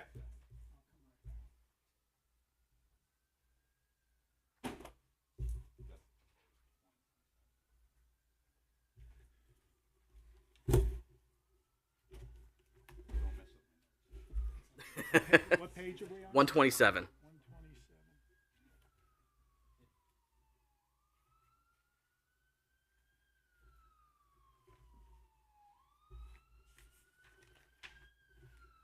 Okay. There's specifically three categories of capital bonding, DPW passenger and light duty vehicles, heavy vehicles, and equipment. Would you be able just to speak generally about what you're looking to purchase in the next fiscal year? Sure. 1 minute.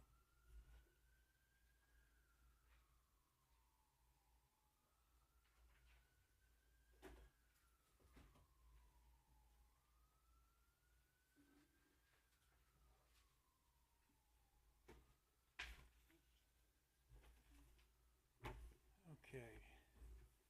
So, we're looking at a new wheel loader, a new sweeper, 109, that's a dump truck. Highway 14 is a liftgate truck. Is that good enough for you? No, that's fine. Okay. 164, that's a hot box mounted on an F550 chassis. Hot box is the asphalt truck that goes out and fills potholes, mounted on the back of a F550.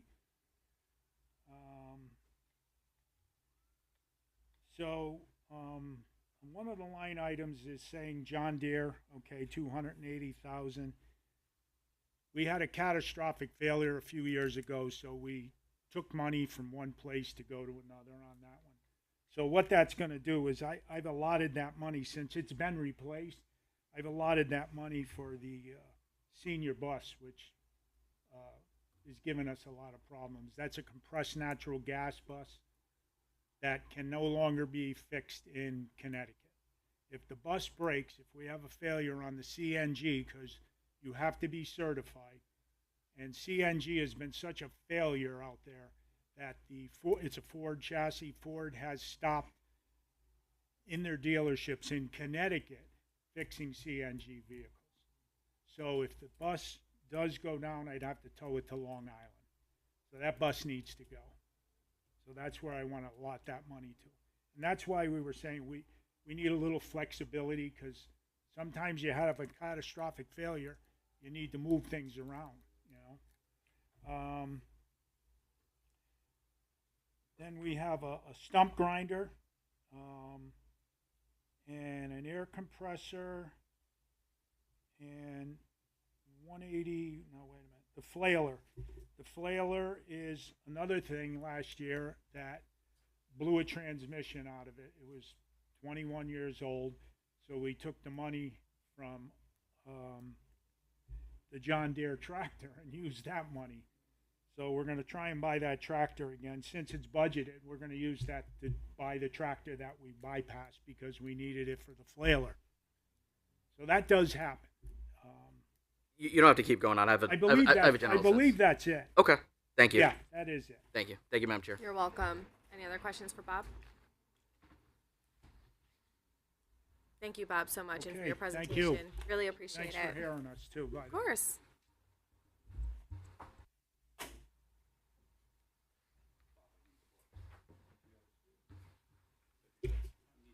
Took my notes, took my time.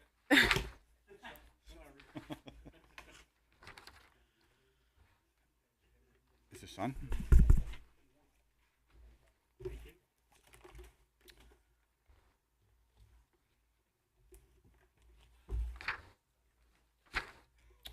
Okay, ladies and gentlemen, the budget I presented, having sat in your seat during a reeval year, I was very conscious of what you were facing.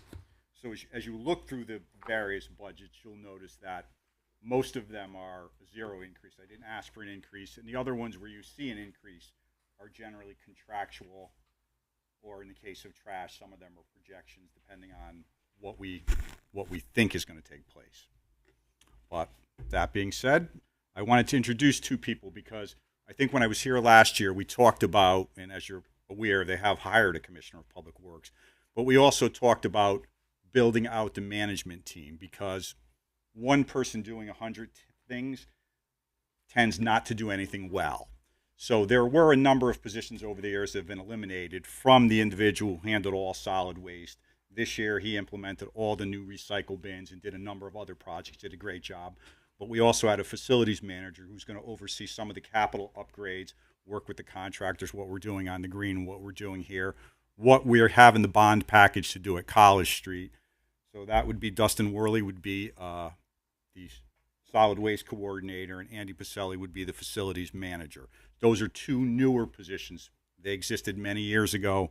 We've brought them back to try to round out the management group. That being said, what questions can I answer for you? Any questions for Rob? Councilman Donovan. Yep. What's happening? What's going on, Gary? No. Councilman Donovan. Yeah, right. Got a little Gary's informal. Fine. It's fine. So the commissioner of public works. Yes. He's under hoping that we agree to this 140, correct? I don't know the pay. That's something that the mayor's office would. The top line is 140. I don't know what they offered or he accepted. But that makes sense, because I know prior it was just very difficult to find anybody. Correct. It's a difficult job. There's no job security. You know, these positions turn over maybe more frequently here than in other towns, but they do turn over frequently. Right. All right. I got questions, but it has nothing to do with the budget, so I'm not going to ask it, because this is here for the budget. So, but thank you for. Sure. I know you guys are shorthanded, always shorthanded, but you do a good job for the amount of people that you have, and we get a lot done in house, which is great. And that beach project, doing that in house, tremendous. Well, I think not to continue the dialogue, but I think that's one of the things over the last 5 or 6 years we've really focused on, is trying to do more things in house, because when we have to outsource, it's that much more expensive.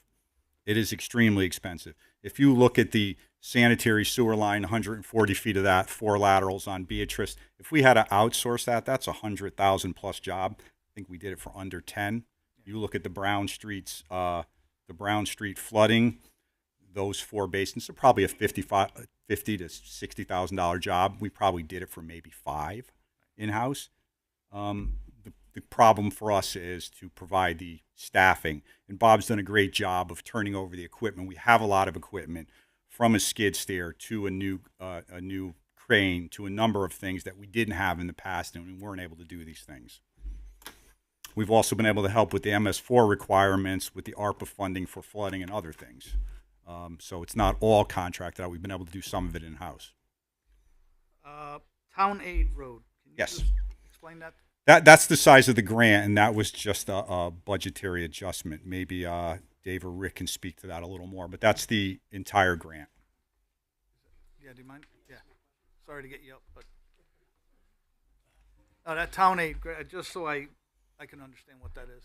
If you look in the revenue, you'll see an item with the same name, and that is a grant from the state that we get for, is it basically repairing streets, Correct. potholes, Anything etc. road-related. Road related. I got you. It's a lot simpler to track if you have the expense in one place, and when you go back to the state, you can tell them this is what we spent it on, Right. instead of having to look for it. So with that, Rob, you're happy with the mayor's budget with this? Yeah. I tried not to ask for money I didn't absolutely need. And I think working together with Michael, David, and the others in the department, I think we're pretty comfortable where we are. Trash is always a challenge. The trash industry is a challenge. The tipping fees change. You know, we changed toters, pushed the tonnage up. Listen, I get it. But it's a challenge for all municipalities, and it will be more so going forward. Right. And just one more, the special projects. What is that in the budget here? The special projects under personnel detail, special projects. Is that a person? That's a good thing to have. That is, hold on one second, because let me elaborate. That's administration, I think. That's Spe- personnel. yeah, special Saying that's a projects good is a thing. position we've had for a number of years. It was paid out of ARPA funds. We thought for transparency purposes, the mayor thought it was important to bring it into the operating side. So it was absolutely. there for everybody to see. Yeah, yeah. No, So I'm sure you're aware of the individual and the job that he does. That's not enough. It's but I it's get cor- correct. that's correct. That's correct. So that is He does a tremendous job. Good. Yep. Thank you very much. Sure. Thank you, Madam Chair. You're very welcome. Any other questions? Councilman Locks? How you doing, Rob? Good. How are you? Good. Hey, is there a vision, say, for the next 3 to 5 years to make investments in software for, like, a paving management system or a work order tracking system? Has there been any discussion?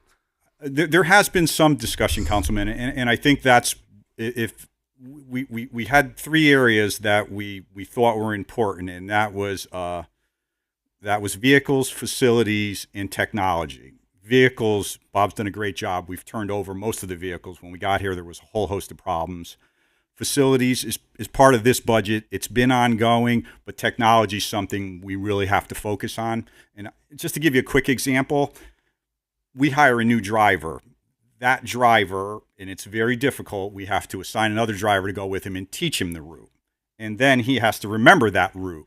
As where in some towns, they'll have a tablet in the truck. That tablet will go, blue the first pass, red the second pass, third to fourth pass, and they'll be able to look at that tablet and say, hey, I missed this street, or I only made one pass on this street.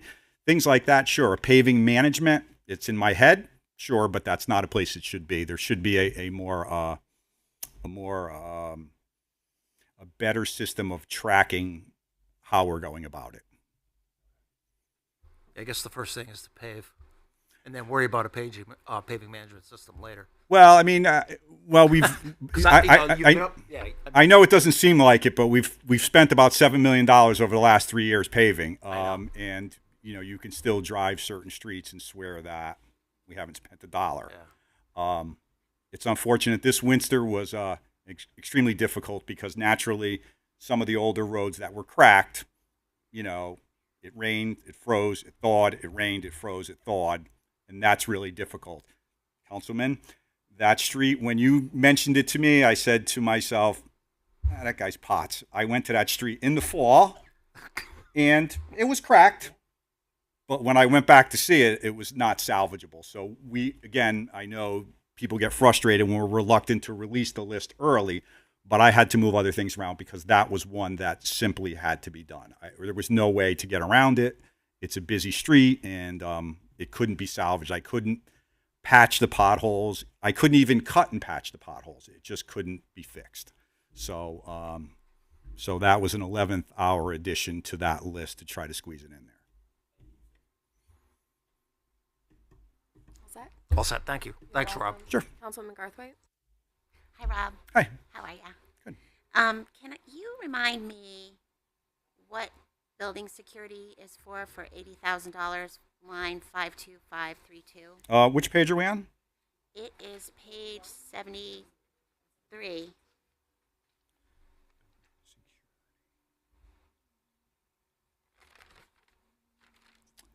I think, and that, I think that was added. I think that was added to do some upgrades to the security system because what we're trying to do is consolidate all of these various systems. We have like 4 different vendors. ATP does burglar alarms and fire systems somewhere else. Now does something else. So we're trying to consolidate them, and that was for just some creating a uniformed hardware. Okay. Yeah, I see it. I see it was 160, and the mayor dropped it to 80 in 2025. So, okay. Yeah. And then can you also tell me, do you think that I see here part-time wages, 12,000? That is that is a stipend that the tree warden and the sidewalk inspector get. Okay. That is, I think they both each get, I believe, 6,000 by your resolution, if I'm correct. Okay. Thank you. That's it. Thank you. Councilman Fargo? Thank you. Madam Chair, are we dealing with the entire Public Works budget or just the Yeah, administrative part? I think. Well, we could do the administrative part first if that's easier for you, Rob. Sure, Do you wanna do however that? you'd like to go All right, so about I'll it. just limit Yeah, to administrative? absolutely. Okay.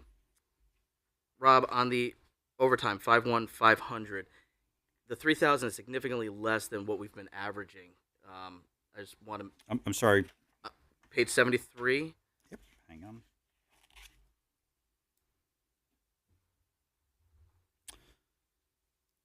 That is largely for the. I know there was when you look at that overtime will be reclassified. That 28,000 and then 37,000 should have been into the highways budget. So I know there was discussion with one of the internal auditors to reclassify that. It should have never been booked there. The 3,000 is just for the office staff if the girls have to stay late or if somebody's out or if they have to do some overtime through lunch or something like that. That's just a placeholder. Good. I just want to make sure that we Yeah. weren't creating a No. hole That'll be reclassified. Okay, so Should have been. that's my only question on this part. Thank you. You're very welcome. Any other questions regarding the administrative personnel detail for Public Works? All right, Rob, we can move on to building maintenance. Okay.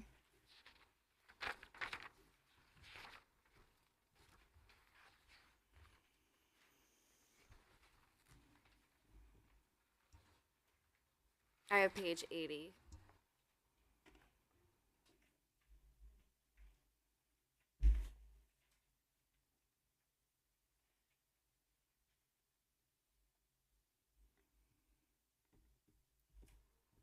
Does anyone have any questions? Councilman Vargo? On line 5,500, again, the overtime, it's quite a bit less than what we've been averaging and what we're projecting for this year. We're going to make a concerted effort to get that down. We think there are some areas that we can limit the overtime and some upgrades in facilities and other things that shouldn't require as much attention. And how about the janitorial supplies, 53430? Janitorial supplies was, we used to pay for our own janitorial supplies, paper supplies, cleaning supplies, so on and so forth. That's been centralized. So the 10,000 we're going to use, and actually it should be renamed, we're going to use that to buy some other small equipment that we think is needed, like a new shampoo, or we've put in new rugs and other building maintenance equipment. Okay, and then finally, the maintenance service agreement, almost a 6% increase. Is that just a contractual increase from our vendor? Correct. Okay. It's a couple of vendors. Okay. All right, thank you. Sure. Any other questions? Councilman Garthwaite? So I have a question about line number 53555, 15,000 for light poles. And The 15,000 for the light poles generally is referring to the light poles on Captain Thomas that we own. Every year, one gets hit, one gets damaged. The heads sometimes get water; they go bad, so we have to buy new heads. So that's just a line item for that. Okay. Actually, we just replaced a number of heads, which probably haven't hit the budget yet, it's not along Oak Street and the Oak Street lot because they had purchased new heads for those lights a number of years ago. It was company not located in this country, and the company that sold them to us went out of business, so we're going to end up replacing them all again. Okay, so you want to stay with 15,000? Yeah, 15,000 will be fine. Okay.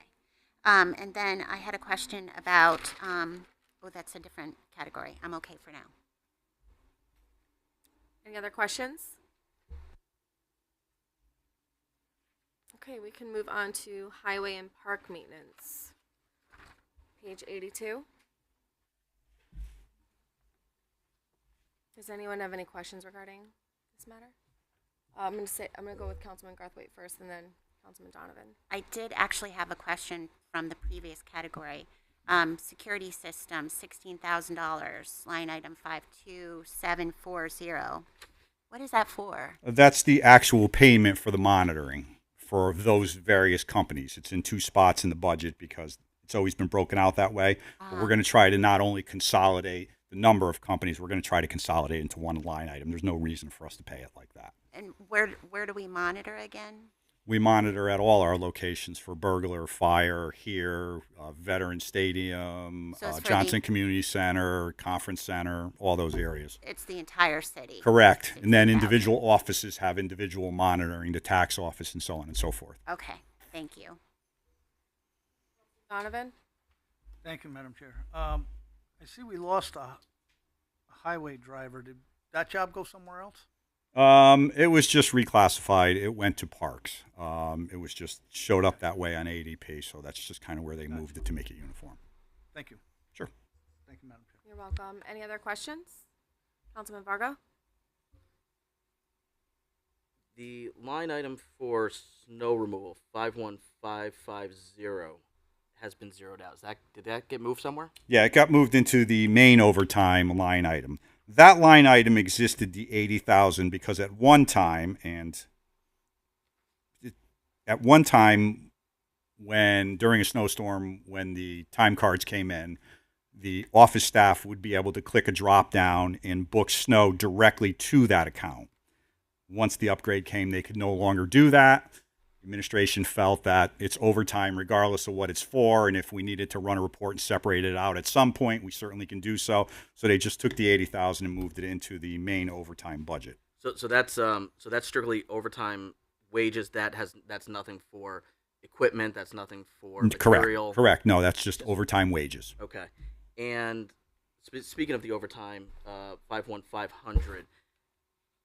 Our 3-year average is over 390,000, and you had requested 280, and the mayor is recommending an even higher number. I just was hoping you could speak to the. Well, I mean, that's her adding the 80,000 onto that, which. So it's your 280 plus the other 80. Correct. Okay. Correct. And you're comfortable with your 280? Yeah, and again, we're going to try to do some things. It's been a focus to somewhat limit the overtime or the amount of overtime. Okay.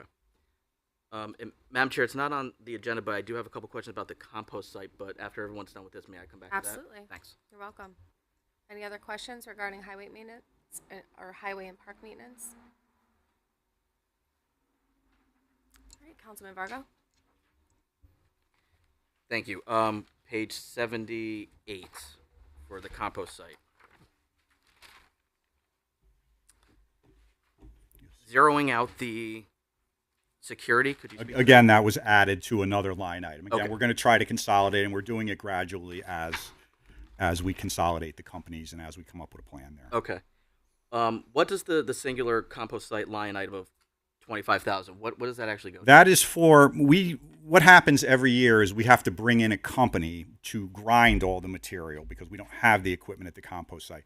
Not only do they grind it, the chips aren't really useful to us because they're not treated. They may have bugs and other stuff. So they not only grind it, they haul it, and plus we can't leave it there. It's a fire hazard. It'll create a fire over the summertime. So since Dustin's come on board, he suggested that we do it every year rather than do it every other year. It was a difficult time for the company. It took them a long period of time, and it was a disruption at the compost site.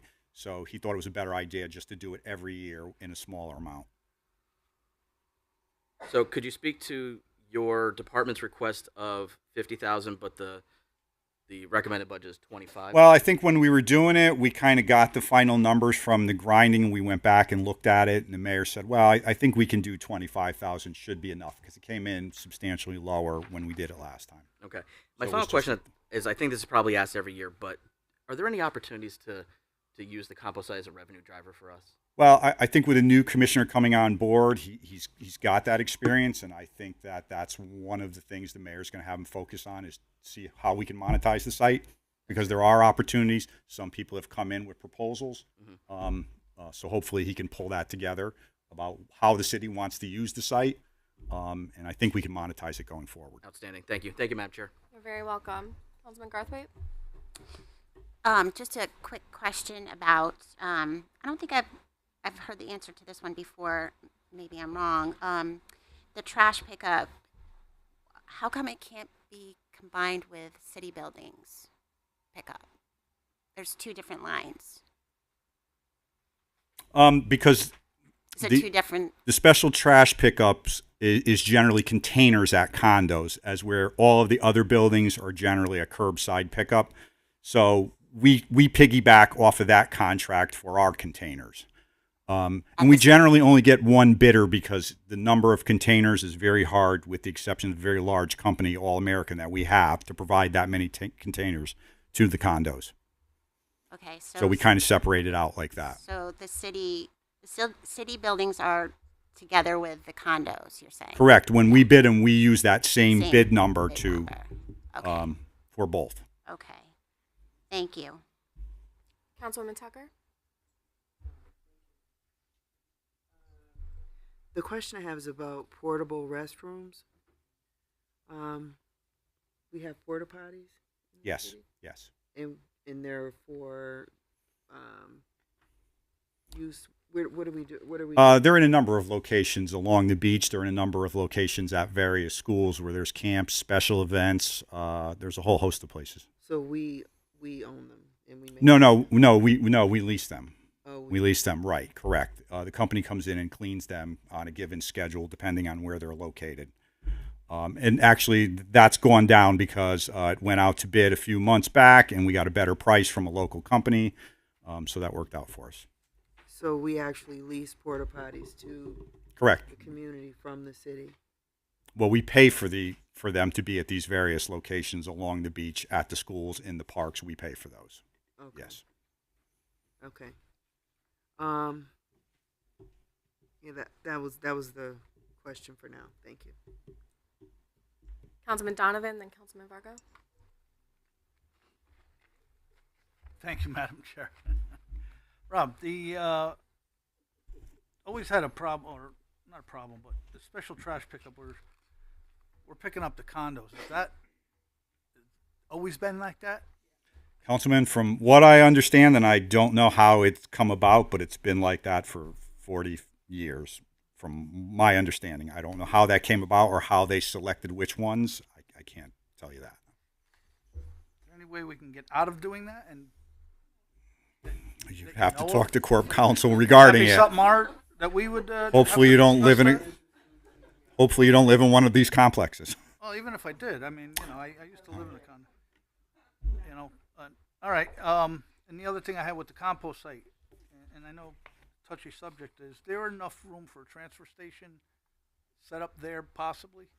I know some people have come to Public Works and pitched that. They seem to think there is, but again, there would have to be a more formal process rather than somebody walking in with their proposal. Right. All right. Thank you. Sure. Thank you. Councilman Vargo, then Councilwoman Melton. Thank you. Rob, circling back on the portable restrooms 52955, does that include the green? No, we don't have a permanent one on the green. If it's a city-sponsored event, we'll have it delivered. If it's a private event, then it's up to you to have it. I do know that there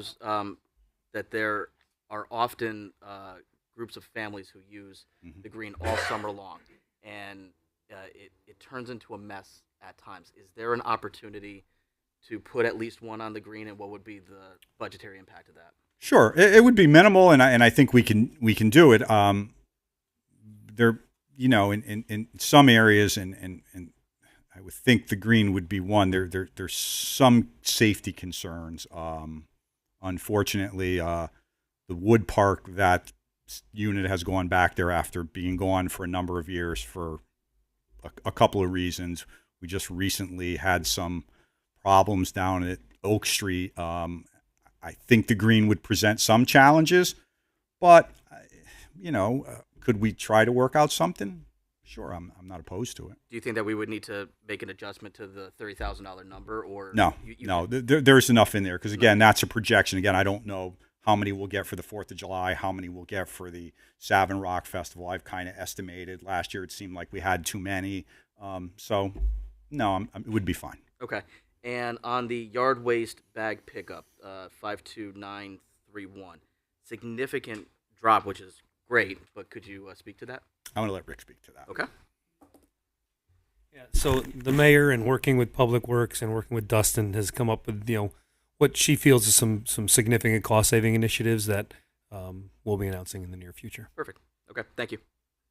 Councilwoman Melton?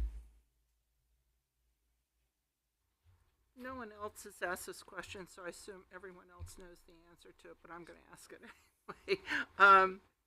Recycling pickup, there's a significant increase of 22%. Is that because of all the new receptacles? I think there is increased tonnage, but again, that was just a recent bid, and I just think across the board those things have gone up. Recycling, tipping fees, and so on. So I don't know if that's unusual. It's not increased. It's not the receptacles. Well, it certainly reflects an increase in the tonnage because we've noticed that the larger totes were getting higher tonnage numbers, but yes, let it be noted yeah. that the condos don't only have little receptacles. Yes, correct. I think if I'm correct, they had that option. Some of them, but not all of them. Okay. Thank you. Councilwoman Garthwaite? Councilwoman Melton, I just wanted to answer your question. The receptacles were purchased with a grant that the mayor got. Thank you. Councilwoman Tucker? I think I recall from a prior conversation at one of these budget meetings that sometimes when our receptacles are not full, that other municipalities bring waste here. I don't recall having the conversation, but if that's happening, they not- shouldn't. Well, I'm asking. That's what I'm saying. I don't 'cause recall. That increases our cost. So Correct. Just wondering whether or not there's vigilance around that. Correct, and that was one of the key drivers in bringing the operations supervisor back to oversee these contracts. Is in the morning, especially on the curbside pickup, he meets the trucks early in the morning to make sure those vehicles are empty. Because before, nobody was really monitoring it, so the haulers could have been bringing in trash, or could have, we didn't know. So that was one of the key reasons that we reactivated that particular position. Okay. So he does go around and check. And, there's a lot of contamination. I think the residents, unfortunately, we pay contamination costs. The residents not only throw their recycling in there, sometimes they throw the curbside, sometimes they throw hazardous material. So it's challenging, more challenging than with the smaller totes that I think they were a little more pressed for room, so that it was only recycled material. Now it looks like a pail, and I think at times they use it as one. Okay. All right. And then any of the security budget that you have set up dedicated to any of that monitoring? Or no? I'm sorry. Makes sense. Yeah, and that's what I'm saying. The operations supervisor will do some of that monitoring and try to drive around throughout the day and check on these. And when the residents call us, he'll go check. He works with the hauler. Again, if there's some sort of environmental contamination, like, for instance, Woodmont Road, somebody kept throwing a colostomy bag into our trash, and it turned into a big thing. And then when we went to drop it off, the transfer station was hitting us with substantial fees, so we had to track that down, and ultimately the police department did find out who it was. But stuff like that, he'll work with the police department and things like that. All right. Thank you. Sure. Any more questions? Councilman Vargo? If we're all done with the other budget, I just wanted to jump to the capital 5-year plan. Sure. Page 126. Got it. A number of the proposed projects are going to be funded through low SIP monies. Are we worried about any of those monies being at risk given everything else that's going on? Not that I've heard there's any issues. Low SIP's largely through the state, so I don't think the state is going to cut those funds, or I have not heard anything of such. David? Rick? Thank you. The 2.1 for street paving, generally, how far does that get us? I know it's not as far as you folks would want it to get to. It's certainly an increase over prior years. Some years there was only 800,000. Last year was 1.3. So finally the College Street Butler building. Is it the plan? Just by when you're budgeting for what is the plan to construct the new building and funding that through FY26? And then demolish the existing buildings in the following year? I think, let me just give you a little history of the problem there. Each year we we typically, to move certain equipment inside, the stage, the chipper, we have rented indoor space at the end of Wood Street because we have no indoor space. And if you've been to College Street, across from the main garage is a large metal building that is probably 60 years old and leaks and has other issues. And then next to that is a building the city acquired probably about 25 years ago. That building needs to come down. We've done some environmental testing on it. That is where the staff locates, and we do store some equipment in there to try to get it out of the weather, i.e. the vac haul truck, because water sits in the tank. So the vac haul truck needs to stay warm through the winter, even though you're not using it. In the winter, we'll store cold patch in there on the truck. We don't like to do that, but cold patch can't be left to the weather. So I think, and this is my opinion, and that'll be up to the new Public Works Commissioner, I think our plan originally was to look at the larger property to the left of the main garage and build a large Butler building to house the vehicles inside. I think really because now 28 is going to have to come down because it's got a giant hole in the roof.